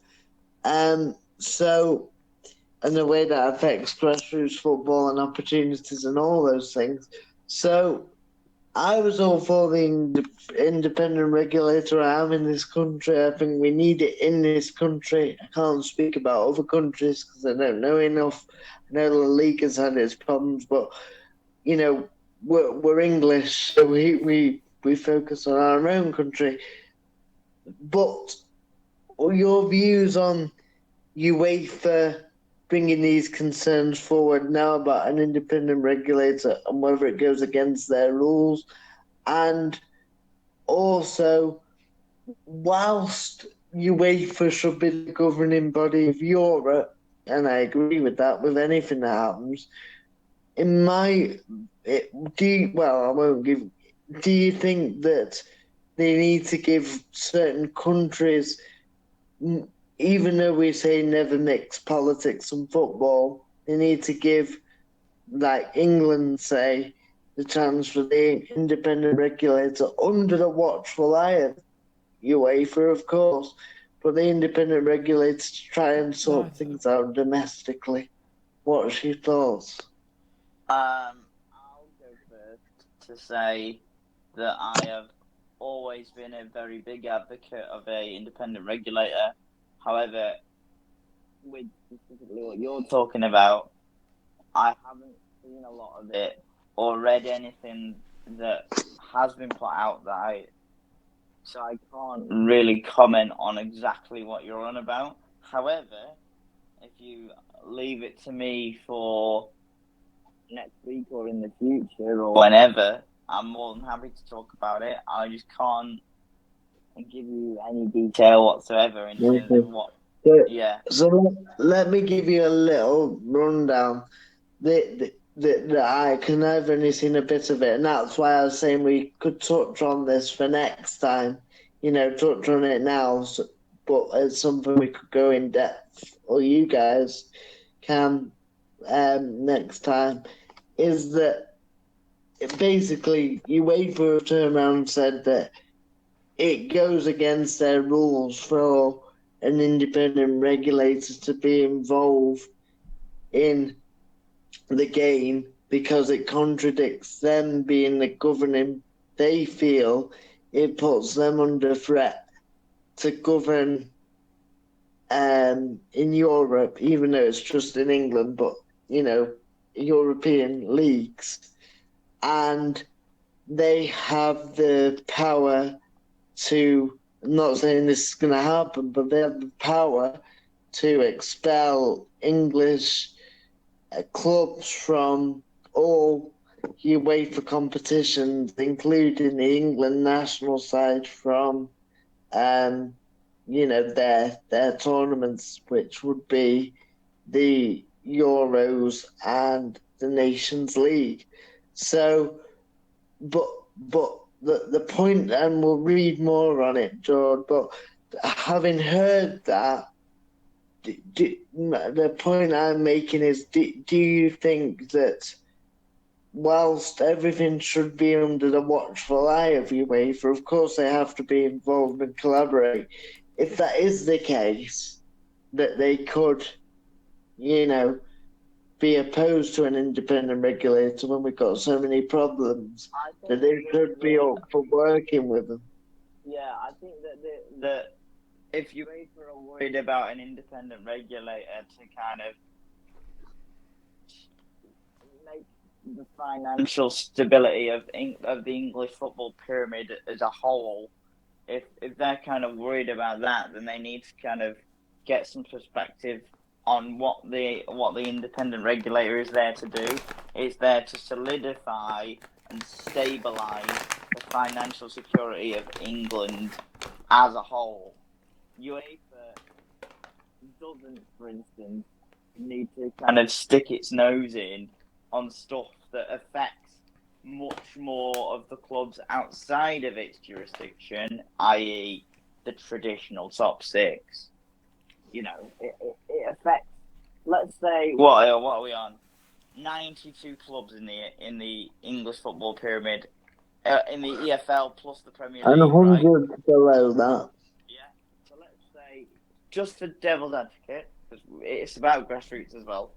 So there's 86 teams being looked at with the conference. It's more like 84. There's 84 teams that the regulator's looking at and trying to help that have nothing to do with UEFA whatsoever, apart from things like transfers, in which case then you're looking at 20.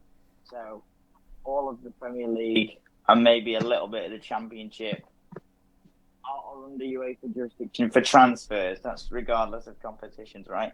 That's still that's like 80%, right? That's still nothing to do with UEFA. You cannot get involved. It's a domestic independent regulator to solidify and stabilise the English pyramid as a whole.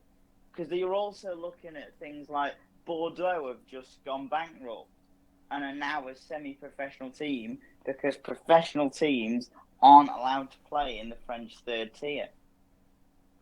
If UEFA wants to get involved and mess about with things, by the way, the independent regulator hasn't, again, I haven't read that much about it, but as far as I know, they haven't done anything catastrophic to change the balance of power within English football. Well, they've not started yet, really. Still going through. Exactly. And there's the secondary problem that even the independent regulators have got is, doesn't matter what you do, those top six teams are still going to be the most profitable, the most marketable worldwide. Yeah, of course they will. That monopoly in terms of money and power and profit is still going to be there.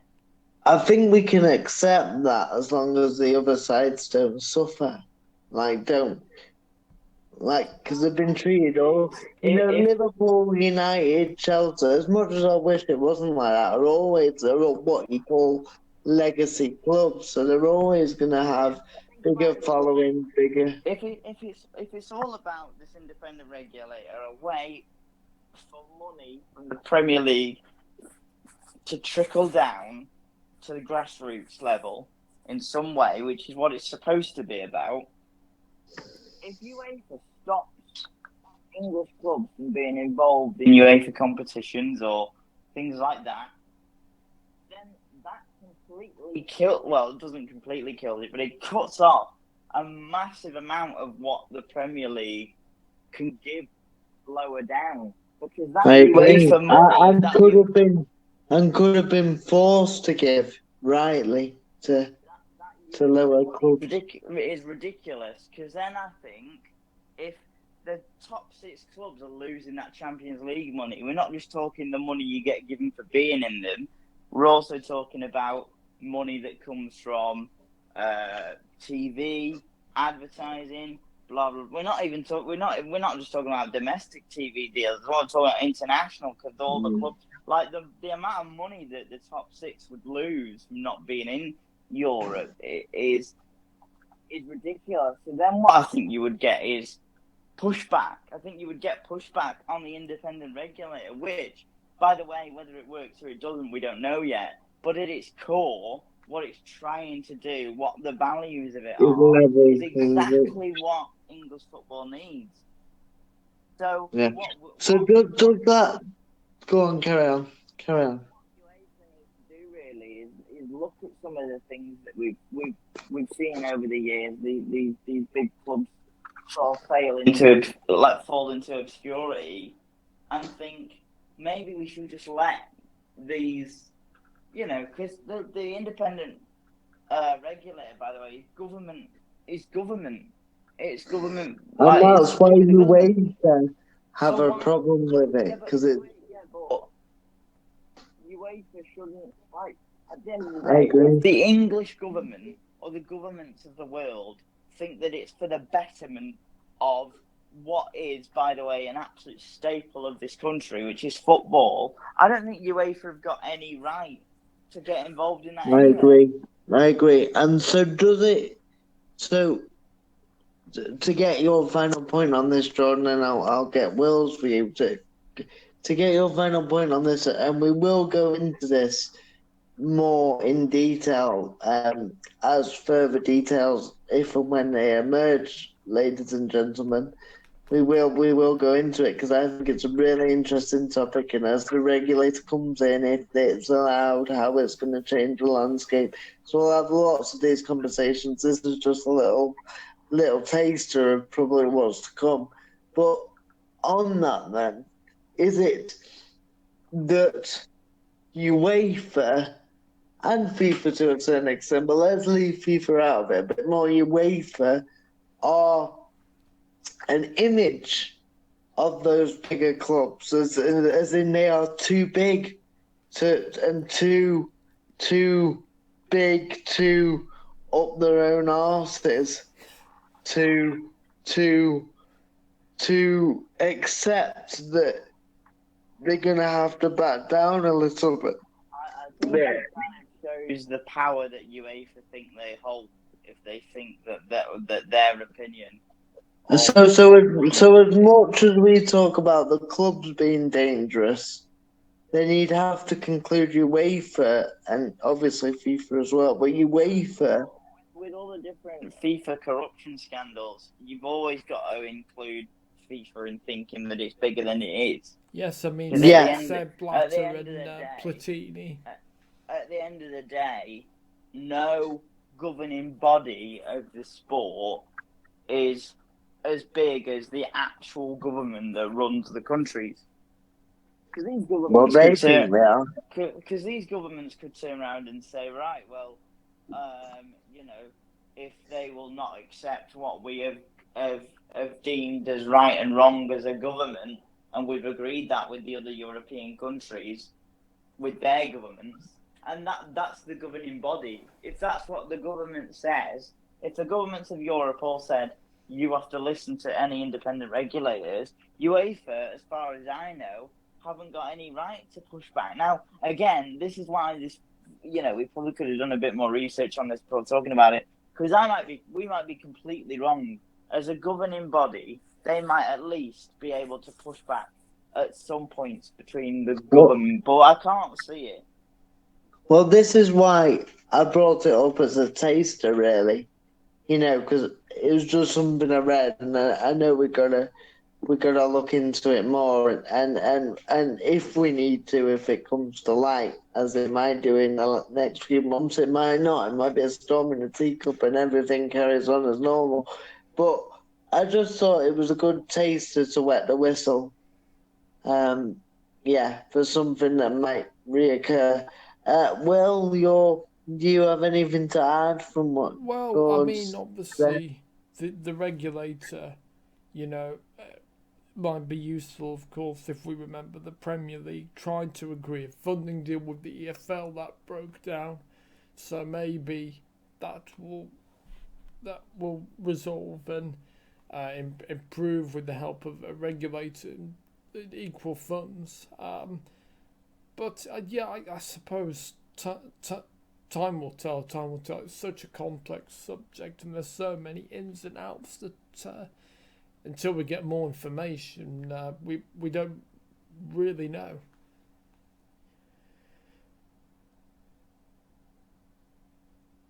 No, I agree. It's one of those things again. Watch the space. It might all light up, or it might be a storm in a teacup. But I think these are subjects. It's current and it's things that are going on. So you might. So you might, there might be many more shows where this is front and center. Ladies and gentlemen, so watch the space. I guess again might become a drinking game by the amount of times that we mention it. Yeah. And on that leads us on beautifully, and talking about the EFL and the disparity between the Premier League and the EFL and the rest of football. To a pyramid that we love, the pyramid in this country. That's what it's all about. We love the EFL. I love grassroots football. I love, semi-pro football, any kind of football. And we have a brilliant system in place, which is a pyramid that goes right the way down to the National League as well. So well below that to amateur. I think we go ahead and we get into the EFL match week, don't you? Well, that's what I'm saying. This is why we love our beautiful pyramid. So, and we love the EFL and as well. So that leads us on to the EFL and everything going on there. So we're going to hand over to JLI Wheels to talk about Wayne Rooney as the Greens go marching to their first victory. The Potters, the Pots have really smashed now because... Hang on. The Potters have potted Stephen Schumacher. Yeah, the Potters have potted Stephen Schumacher, who has Plymouth links there. And much, much more, as well as a win for the Alex, let me just say. And as you know, we're Crew fans. So, take it away, mate. Results and everything else.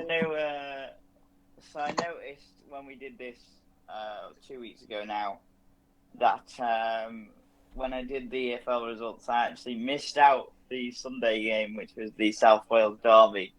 No, the Wales derby, sorry. It's South Wales, isn't it? Between Cardiff and Swansea. So I'm going to start where the game week started, which was on Thursday in Harrogate. In League 2, Harrogate played Doncaster in a nice little Yorkshire derby. And Doncaster have been doing okay. They are top of the table, or were before start of play on the Saturday. We're not quite going to We love Doncaster. We're not quite going to go into tables just yet. We did have a bit of a discussion on air, but thinking about it, I still think, and you'll see this by the results of the match week, I still think that the league is still kind of figuring itself out. I still think we haven't quite got a good picture, especially in the EFL. I think the Premier League's a bit different. Anyway, it was a win for Harrogate, a shock win, 2 goals, one from Ellis Taylor and another from Josh March, to give the Spire, what is it? What's the? I don't know the nickname. I'm just trying to think. To give Harrogate a victory and to move them into a bit of a better position, still kind of lower mid-table, but all I really care about is next up for them is the Alex. So we'll see how that goes. But it's a good morale boosting win for them. But the Alex got one of their own, so I suppose we'll see. You want to go for the goal scorers? Yeah, I did. Oh, did you? Yeah. All right, apologies. That's fine. On the Friday on the Friday night, and yet again, as I like to mention the things that we mentioned in our original AFL preview, one of those was Hull, and since then they have been pretty poor. Pretty Got terrible. what they deserve, getting rid of a top manager, Liam Senior. I don't even know how he's doing. I'm gonna have to look at the. I would like to do a European centric show one week where we just talk about the European league. Maybe next transfer, next international break. Sorry. Anyway, they were beaten at home. 2 goals. One from Gustavo Harmer, a decent breakaway. Callum O'Hare finding Gus Harmer, the 2 Coventry boys. I do like Callum O'Hare. I've always liked him. I like Gus Harmer, but I think it's just because he's a bit of a shit house, isn't he? I just like yellow cards everywhere. He just loves a foul. And then Sam McCallum got the second one, and that was his first goal for Sheffield United since moving on from Norwich. Okay, on to Saturday, and there's only one place to start, and that's at Ellen Road, where what I thought was going to be an interesting affair. Leeds haven't started great, but had picked up, and Burnley started fantastically, and then have dropped off a little bit recently. They got the win away from home at Ellen Road. Luca Cogliosho with a fantastic solo goal. Bashir Humphreys also being sent off for the Clarets. Back on track. Oh, they had a player sent off today, yeah? Burnley as well. Yeah, they did 2 yellows for Bashir Humphreys. Back on track for Burnley. Still think they're going to do great things this year. Leeds, I don't know. It's not great, but that squad is still so good. They did miss chances, though, and Trafford, by the way, had a fantastic game. We talked about Muric before, and I like Muric. I think he is a Premier League level keeper, but he was never going to be getting games ahead of. He was never going to be getting games ahead of Trafford, was he? I think Fucker might fuck it up. Yeah, maybe we'll see. Again, the Lions of Millwall faced so far winless Luton Town, and I don't know whether you saw this. Obviously, it was a Luton victory. Teden Mengi, the ex-Man United centre-back, scored the goal, and it was an absolute peak for a central defender. Yeah, a fantastic sort of curled finish from kind of 16 yards. I'm pleased for them because I like Rob Edwards. I want to say I want to say it was like 20 yards out, but it might have been a bit closer. But a great finish, a good first win for them, gets them up and running. And I watched an interview earlier on. I listened to an interview earlier on. Sorry, by a guy called Daniel Story. This is a bit off topic, but I'll take 2 seconds. A guy called Daniel Story is doing a podcast series called Doing the 92, where each game week he goes and visits a different team within the EFL and the Premier League, and he's doing a special piece on every single team. And so far he's been to Leeds and to Luton, and the interview that he did with Rob Edwards was, what a guy. And I've always liked Rob Edwards, but it just made me fall in love with him as a manager and as a person. Yeah, I hope he succeeds. Yeah, I do. Because they were good last year, and everything they've been through with Tom Lockyer and, some people you think he's a decent guy. He just gives it off, and I like decent people to succeed. It doesn't always happen, but good luck, Rob. Anyway. Quite right. Next to the Kassam and to Oxford. Boo. Never really been a fan of Oxford, but that goes back to the COVID times where they cancelled a game against the Alex like 3 times because of COVID, and then tried to blame it on us And then we went to the Cafe and beat them, and then they came to us and we beat them again. So yeah, fuck Oxford. Anyway, they got the win. A goal on the 48th minute by Idris El Mizuni, which signalled the end of the Steve Schumacher era for Stoke. Which for me, I don't know about you, Sammy or Will, slightly confusing, because despite the fact that they haven't been great, I think there are a lot of good signs for Stoke. From what I'd read from Oxford fans, Stoke were extremely poor on the day, and I feel like, and again, what I've heard about what had been said by kind of John Walters, who's director of football there, and people within Stoke, was that they basically thought that if they have more than enough to beat Oxford, and if they don't, he's got to go. It's a bit harsh. Yeah, very harsh. He will get a job soon enough. Same as Ryan Lowe. He'll get a job soon enough. Was it due to falling out, do we think, the Stoke manager sacking? So when they signed him, Peter Coates, who's the chairman at Stoke, said, "Oh, he's still there. God, wow." Yeah, had said that he was one of the most talented young English managers, which I agree with, and I think they said that about Nathan Jones, though, didn't they? Let's talk about the difference between Alex Neil Stoke and Michael O'Neill Stoke and Gary Rowett Stoke and Nathan Jones Stoke to this Steve Schumacher Stoke, which seems to be much more attacking and positive. I'm not sure about this change at all. I mean, Stoke fans, again, I know a few, and I've tried to read as much as I can about this for this show, seem to just have complete faith in Johnny Walters. So we'll see. There is supposedly somebody lined up, but I haven't read up too much about him, so I'm not going to mention him here, and we'll probably leave that one till next week. Can they do it in a cold, rainy night in Stoke? That's the question. Good win for Oxford. They can lose.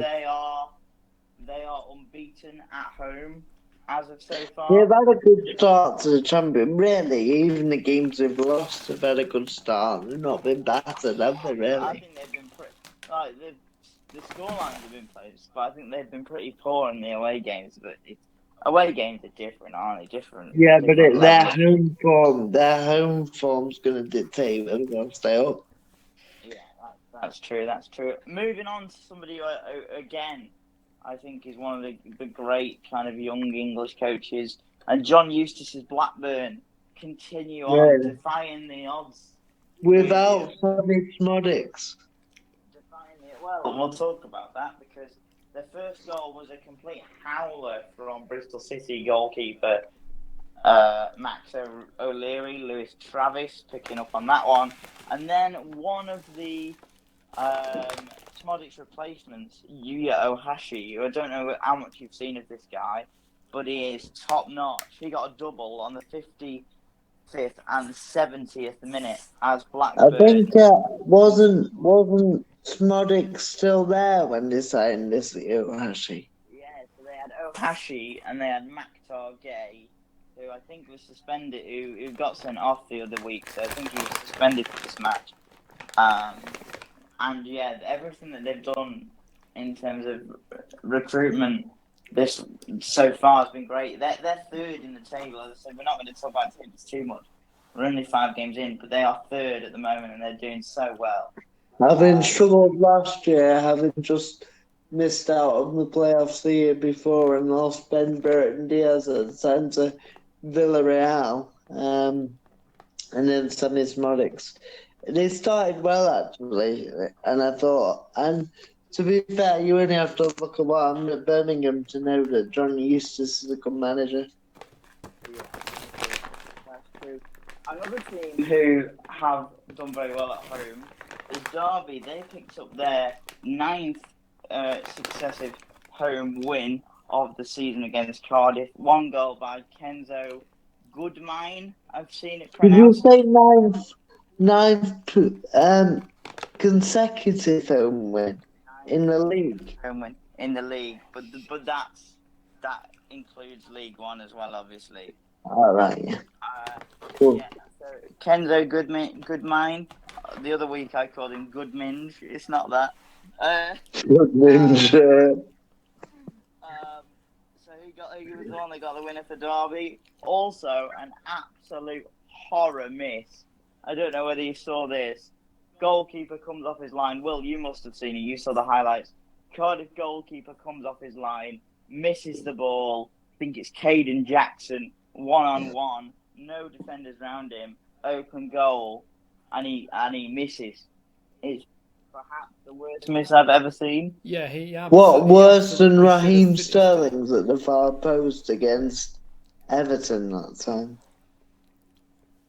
Probably, yeah, because it wasn't like a high pressure situation or anything. It was like it literally there wasn't a ball coming across him. He had all the time in the world to think about what he was going to do. That's probably why he missed it, to be honest. He had all the time in the world to think about what he was going to do. And yeah, a great time to face Cardiff for a newly promoted team as well, by the way, because they only have 1 point from 5 games. Again, Keep going, Perry.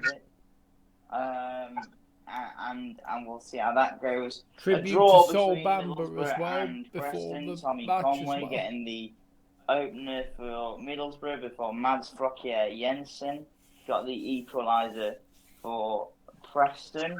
Not much to say about that one. We'll leave that one there.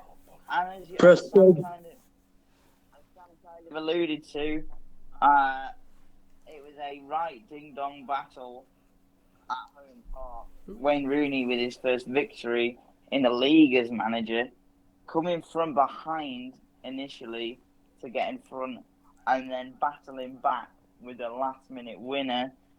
Against top of the league, Sunderland. The only 100% team in the EFL before Saturday. Sunderland.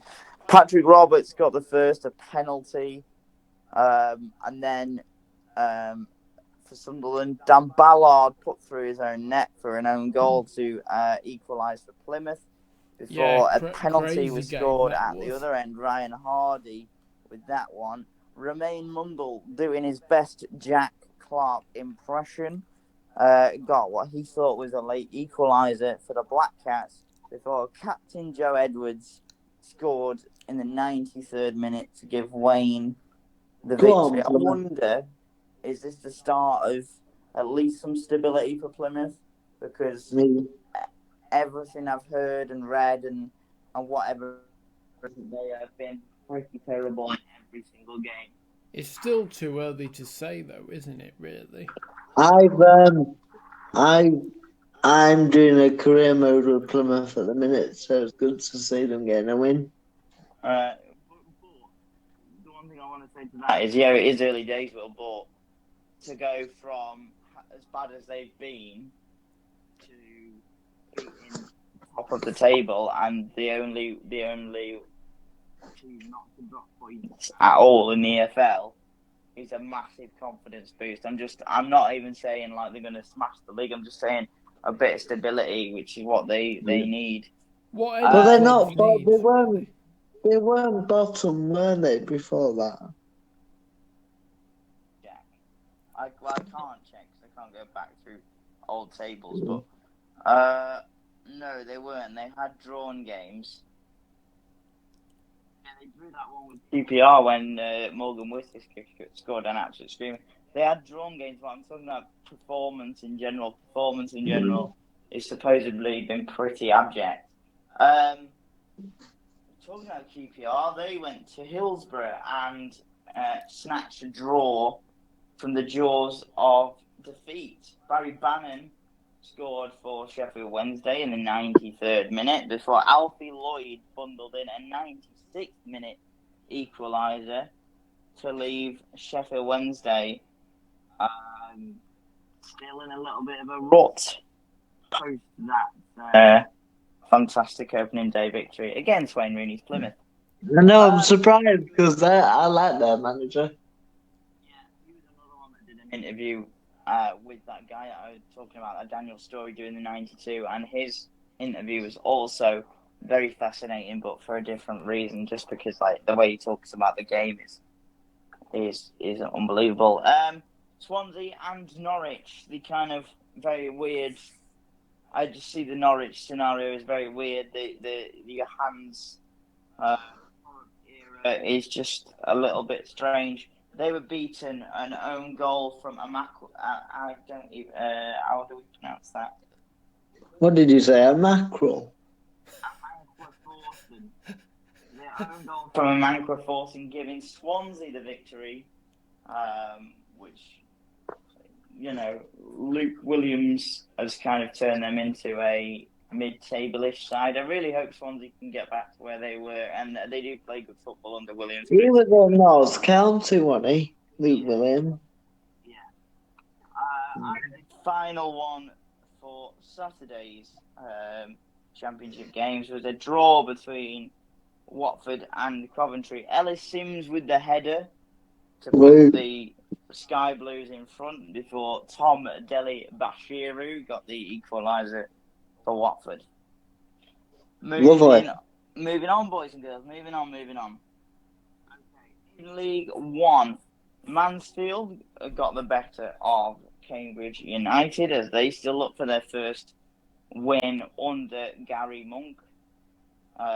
2 goals from veteran striker Lee Gregory. Morrison and Gregory. The bread for a in between a Longello equaliser for Cambridge.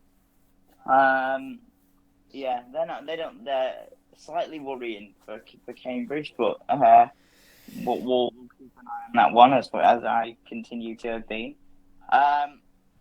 Wycombe Wanderers, I really like, and I think I mentioned this the other week.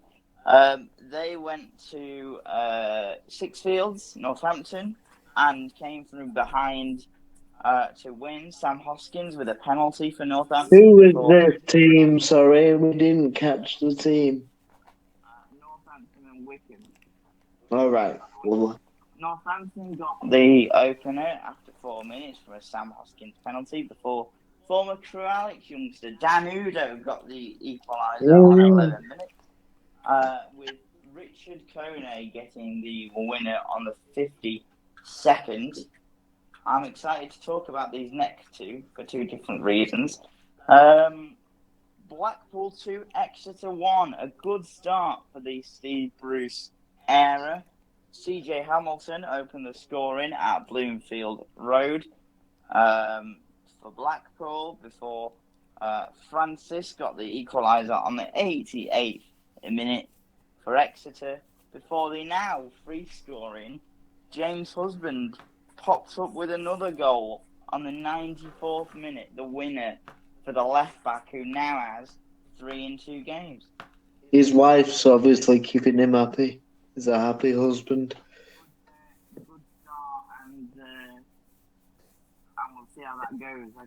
I was reading something from Steve Bruce where he said, if I didn't think I could get this club back up to where it belongs, I wouldn't have taken the job. What's the point?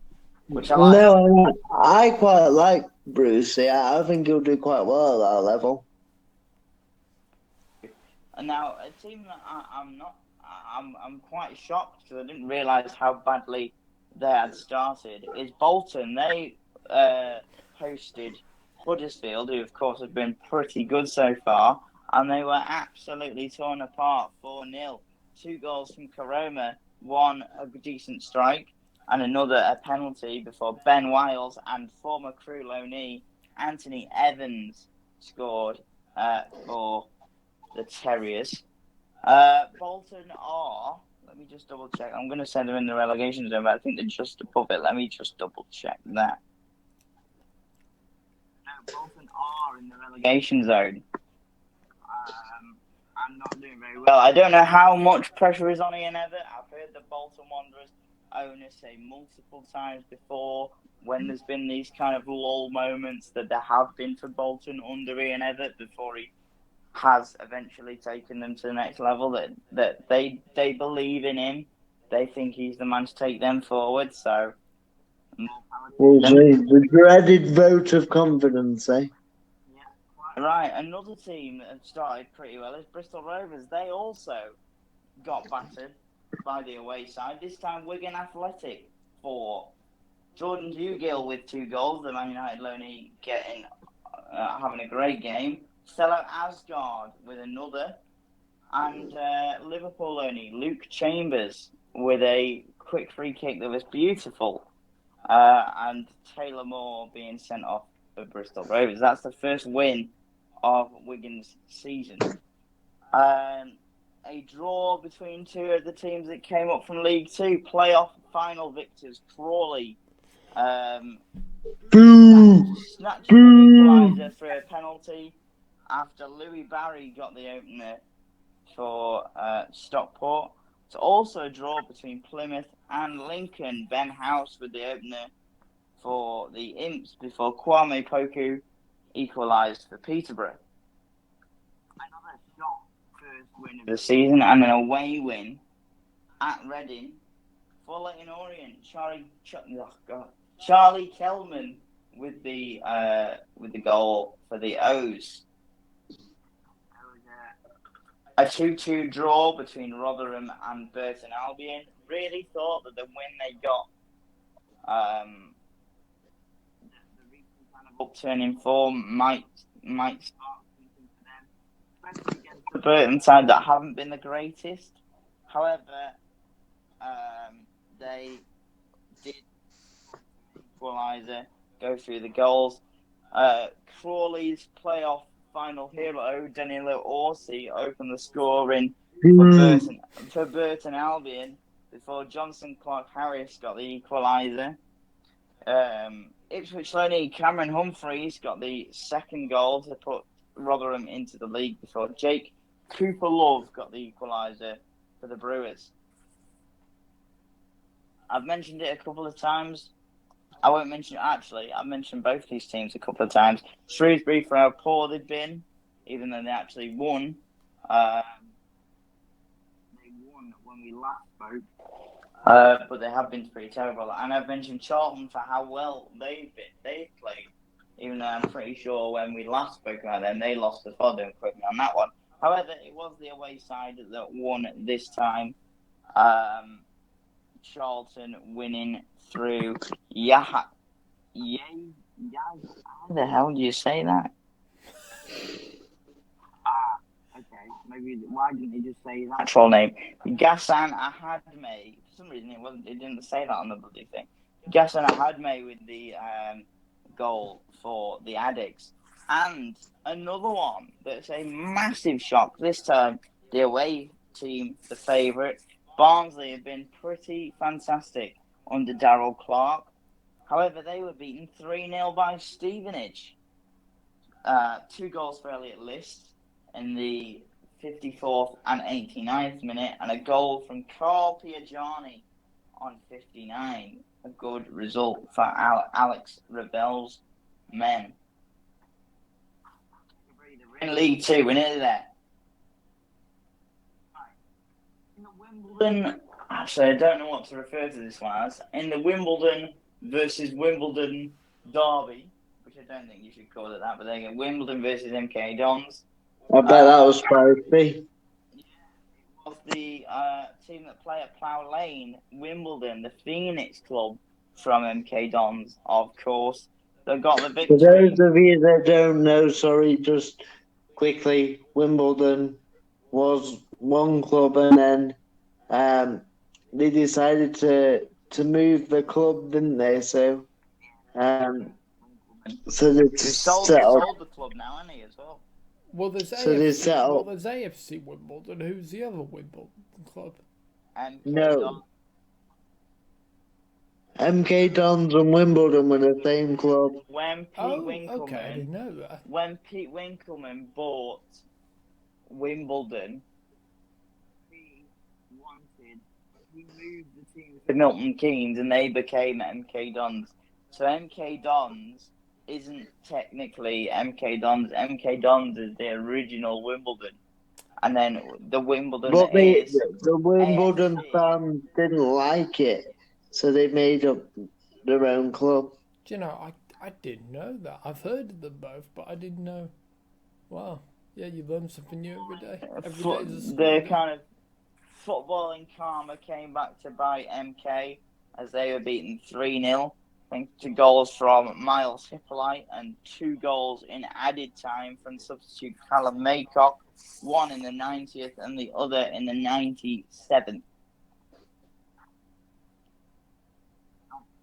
Mark Kennedy got his first league win as Swindon boss. They absolutely demolished Newport County, who I'm pretty sure, I don't watch these back to be honest with you, I was talking very positively about when we last spoke. I like a lot of what they've done under Nelson Jardim, but it wasn't to be, and they were 4-0 down at half time. I know that feeling. Shamanga, with the opener in the 4th minute before goals from Paul Glatzel and Matt Baker own goal, and Wales under-21's Joel Cottrell with the 4th on the 45th minute. Yeah, now, I bet there were boos there. We had it at Crew the other week. Now, the main attraction for us Crew fans. 3 wins from 3. Since we got... Alex. Come on, you mighty. For this, if you've not, I highly, highly recommend it. I have. Throw in to be taken by Ryan Cooney. Ryan Cooney gets the throw in.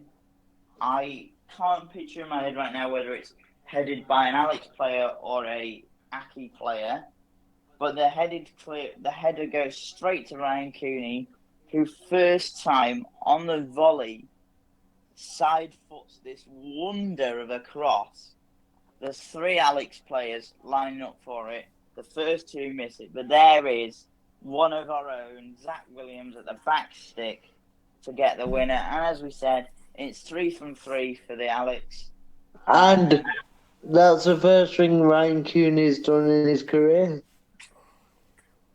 He was man of the match last week against Morecambe, and he had a worldie of a game. He was class. Maybe he's getting better. Great, looks like it's starting to pick up for the Alex. We'll see what happens when Harrogate come to Gresty Road on Saturday. Another team that have been doing very, very well is Notts County. They were 2-0 down within 6 minutes to Bromley, thanks to goals from Michael Cheek and another goal from Ben Thompson. However, when you've got some of the quality that they have, most notably from the goal scorers here, Jody Jones, who bagged 2, a 13th minute penalty, and then an 89th minute icing on the cake 4th goal, were sandwiched in between a goal from Dan Crowley and Alassana Jatta. They have one of the most interesting squads in the league. Their manager, Stuart Maynard, is very interesting. Was obviously the manager at Wealdstone, and actually quit his job as a BT Telecoms engineer to take up the full-time role as Notts County manager. So, what was the score in that one? 2-2. All right, you keep cutting out. I'm sorry. And yeah, Notts County are now top of League 2 because of that result. So yeah, keep an eye on those. Another team I'm quite fond of. Yeah. The oldest professional club in the world. Notts County. Did you say? Yeah. Yeah. And inspired the kit design of Juventus as well, by the way. Yeah. Another team that it's the other way around. Juventus modelled their kit on Notts County. Really? Wow. All right, sorry, because for European game, Juventus forgot their kit back in the 50s, or I think it was. Oh. and Notts County allowed them to wear their home kit for Juventus to wear them, and Notts County wore their away kit. Oh wow! Even though they were at home, but as a mark of thanks, Juventus said we're gonna from now on wear the same colours as Notts County as a thank you. Oh wow, that's amazing. I didn't know that. Yeah. It's good, isn't it? Good story. Two teams that I'm keeping an eye on for two very different reasons met at Brunton Park, Carlisle and Fleetwood. Fleetwood took the lead in the 10th minute thanks to Danny Mayer before a double from Charlie White, who it's glad to see back scoring after all the different things that he's gone through. 2 goals from him to put Carlisle 2-1 up on the 42nd minute with a penalty, and then the 52nd. There was an equaliser in between that. Start again. Fleetwood were 2-0 up. Danny Mayer scored, and then Coughlin scored. And then the 2 goals from Charlie White brought it back to 2-2 before Danny Mayer scored again to give Fleetwood victory. Now, as we talked about last time, Carlisle parted ways with Paul Simpson. The ownership group are apparently taking the time. They're going to bring a director of football in first and then a manager. So it could be a while before we see things settle at Carlisle. But we'll keep an eye on that. Unless they give it to the interim, whoever that is. At home, will they? Even if it's a strong team. Another team that have been very, very good is Mark Bonner's Gillingham. They got a 3-0 victory. Armani Little with the opener for them. Then they had Ethan Coleman sent off after 2 yellow cards before Jaden Clark got his first 2 EFL goals. So they had a man sent off and still won 3-0.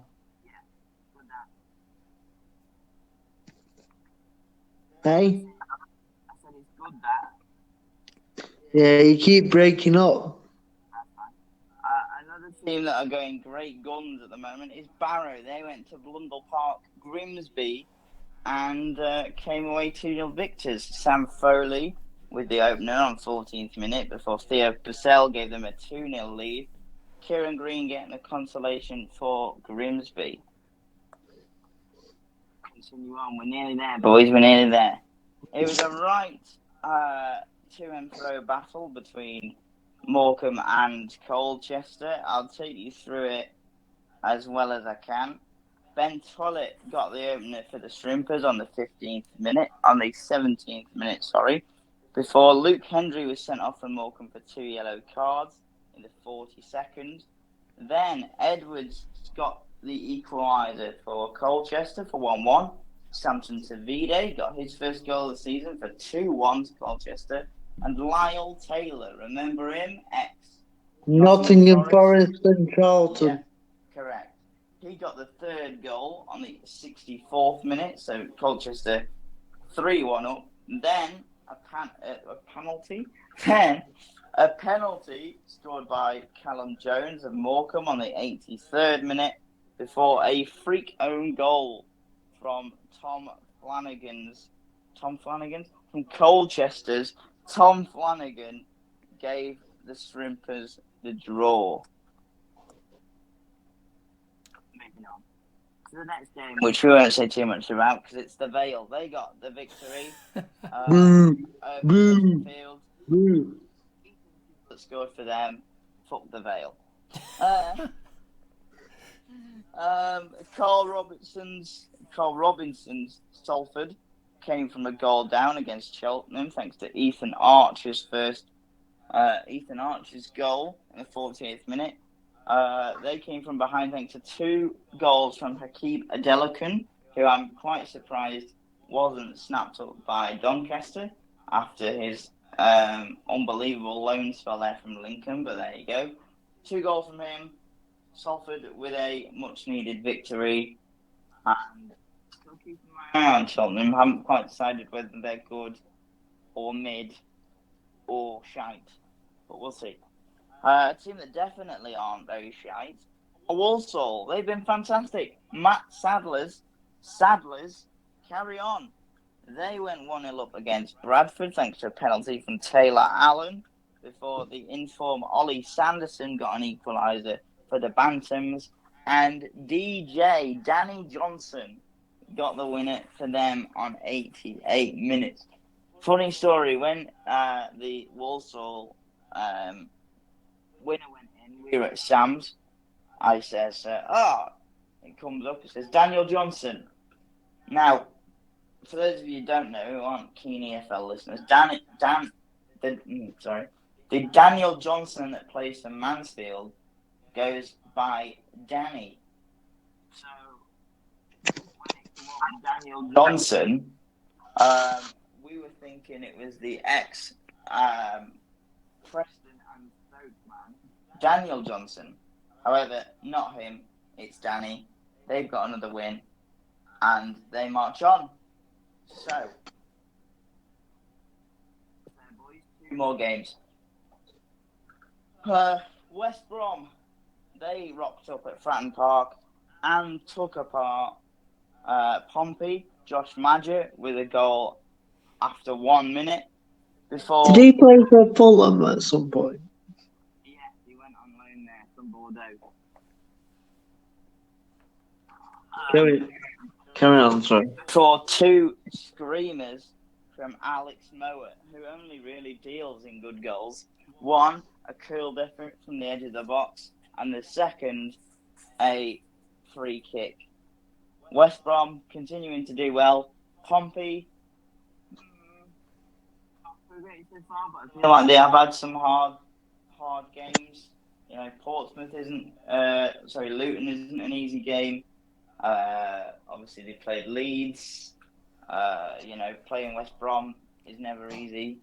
And, so the final game of this roundup, oh my God, you can tell that it's been getting to me because I've been starting to make mistakes with the bloody talking. The final game of the EFL match week has been going on while we've been recording, and it was what they'd billed the Hollywood Clash. And the stars were out, let me tell you that much. Of course, Tom Brady's Birmingham taking on Wrexham's taking on fucking hell. Start again. Tom Brady's Birmingham taking on Ryan Reynolds and Rob McElhenney's Wrexham. As I said, stars were out. Rob McElhenney was there in Birmingham. In Tom Brady's box, David and Romeo Beckham and Sam's idol, Gary Neville. Gary. And it was Wrexham who took the lead in the 3rd minute, thanks to Jack Marriott, before the £15 million man Jay Stansfield bagged 2 goals. One on the 22nd and one on the 52nd. Before Iwata, the Japanese midfielder, got a pretty nice goal into the area, 59th minute. Christian Bielik sent off for 2 yellow cards. I'm just going to check whether there was anything in the report about that, what looked like a naughty little thing that happened between...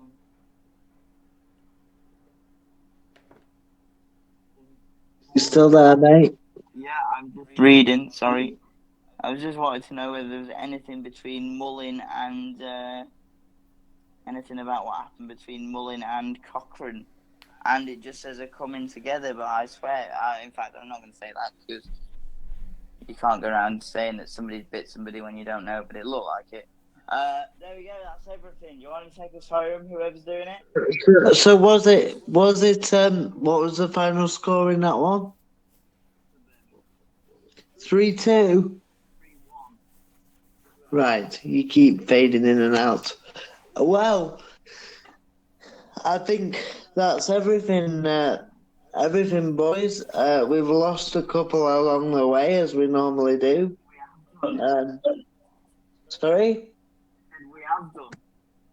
But unless there's anything you'd like me to mention, TubeMix on the channel or anything like that? No, I don't think so, mate. I'll just say, just before you take us home, Sam, you know, I got a Doctor video coming out soon. So yeah, look out for that. But yeah, take us home. Well, thank you everybody for joining us today on Without Having Kicked a Ball. I think it's been a good show, boys, overall. It has been a good show. I think timing has been pretty good. I think it's been. And we've discussed really some very interesting topics that might come up and flare up. So, yeah, keep watching this space, everybody. And if there's news, we will bring it to you Absolutely. on these weekly shows. My big thanks to, well, this is weird. My big thanks to TubeMix for his punditry role. He didn't desert us. And, yeah, he's now got some credit in the bank. Thank you. He can be really demoted. enjoyed it. I have to say, I found it's actually better for me in the punditry role, actually, which has been really interesting.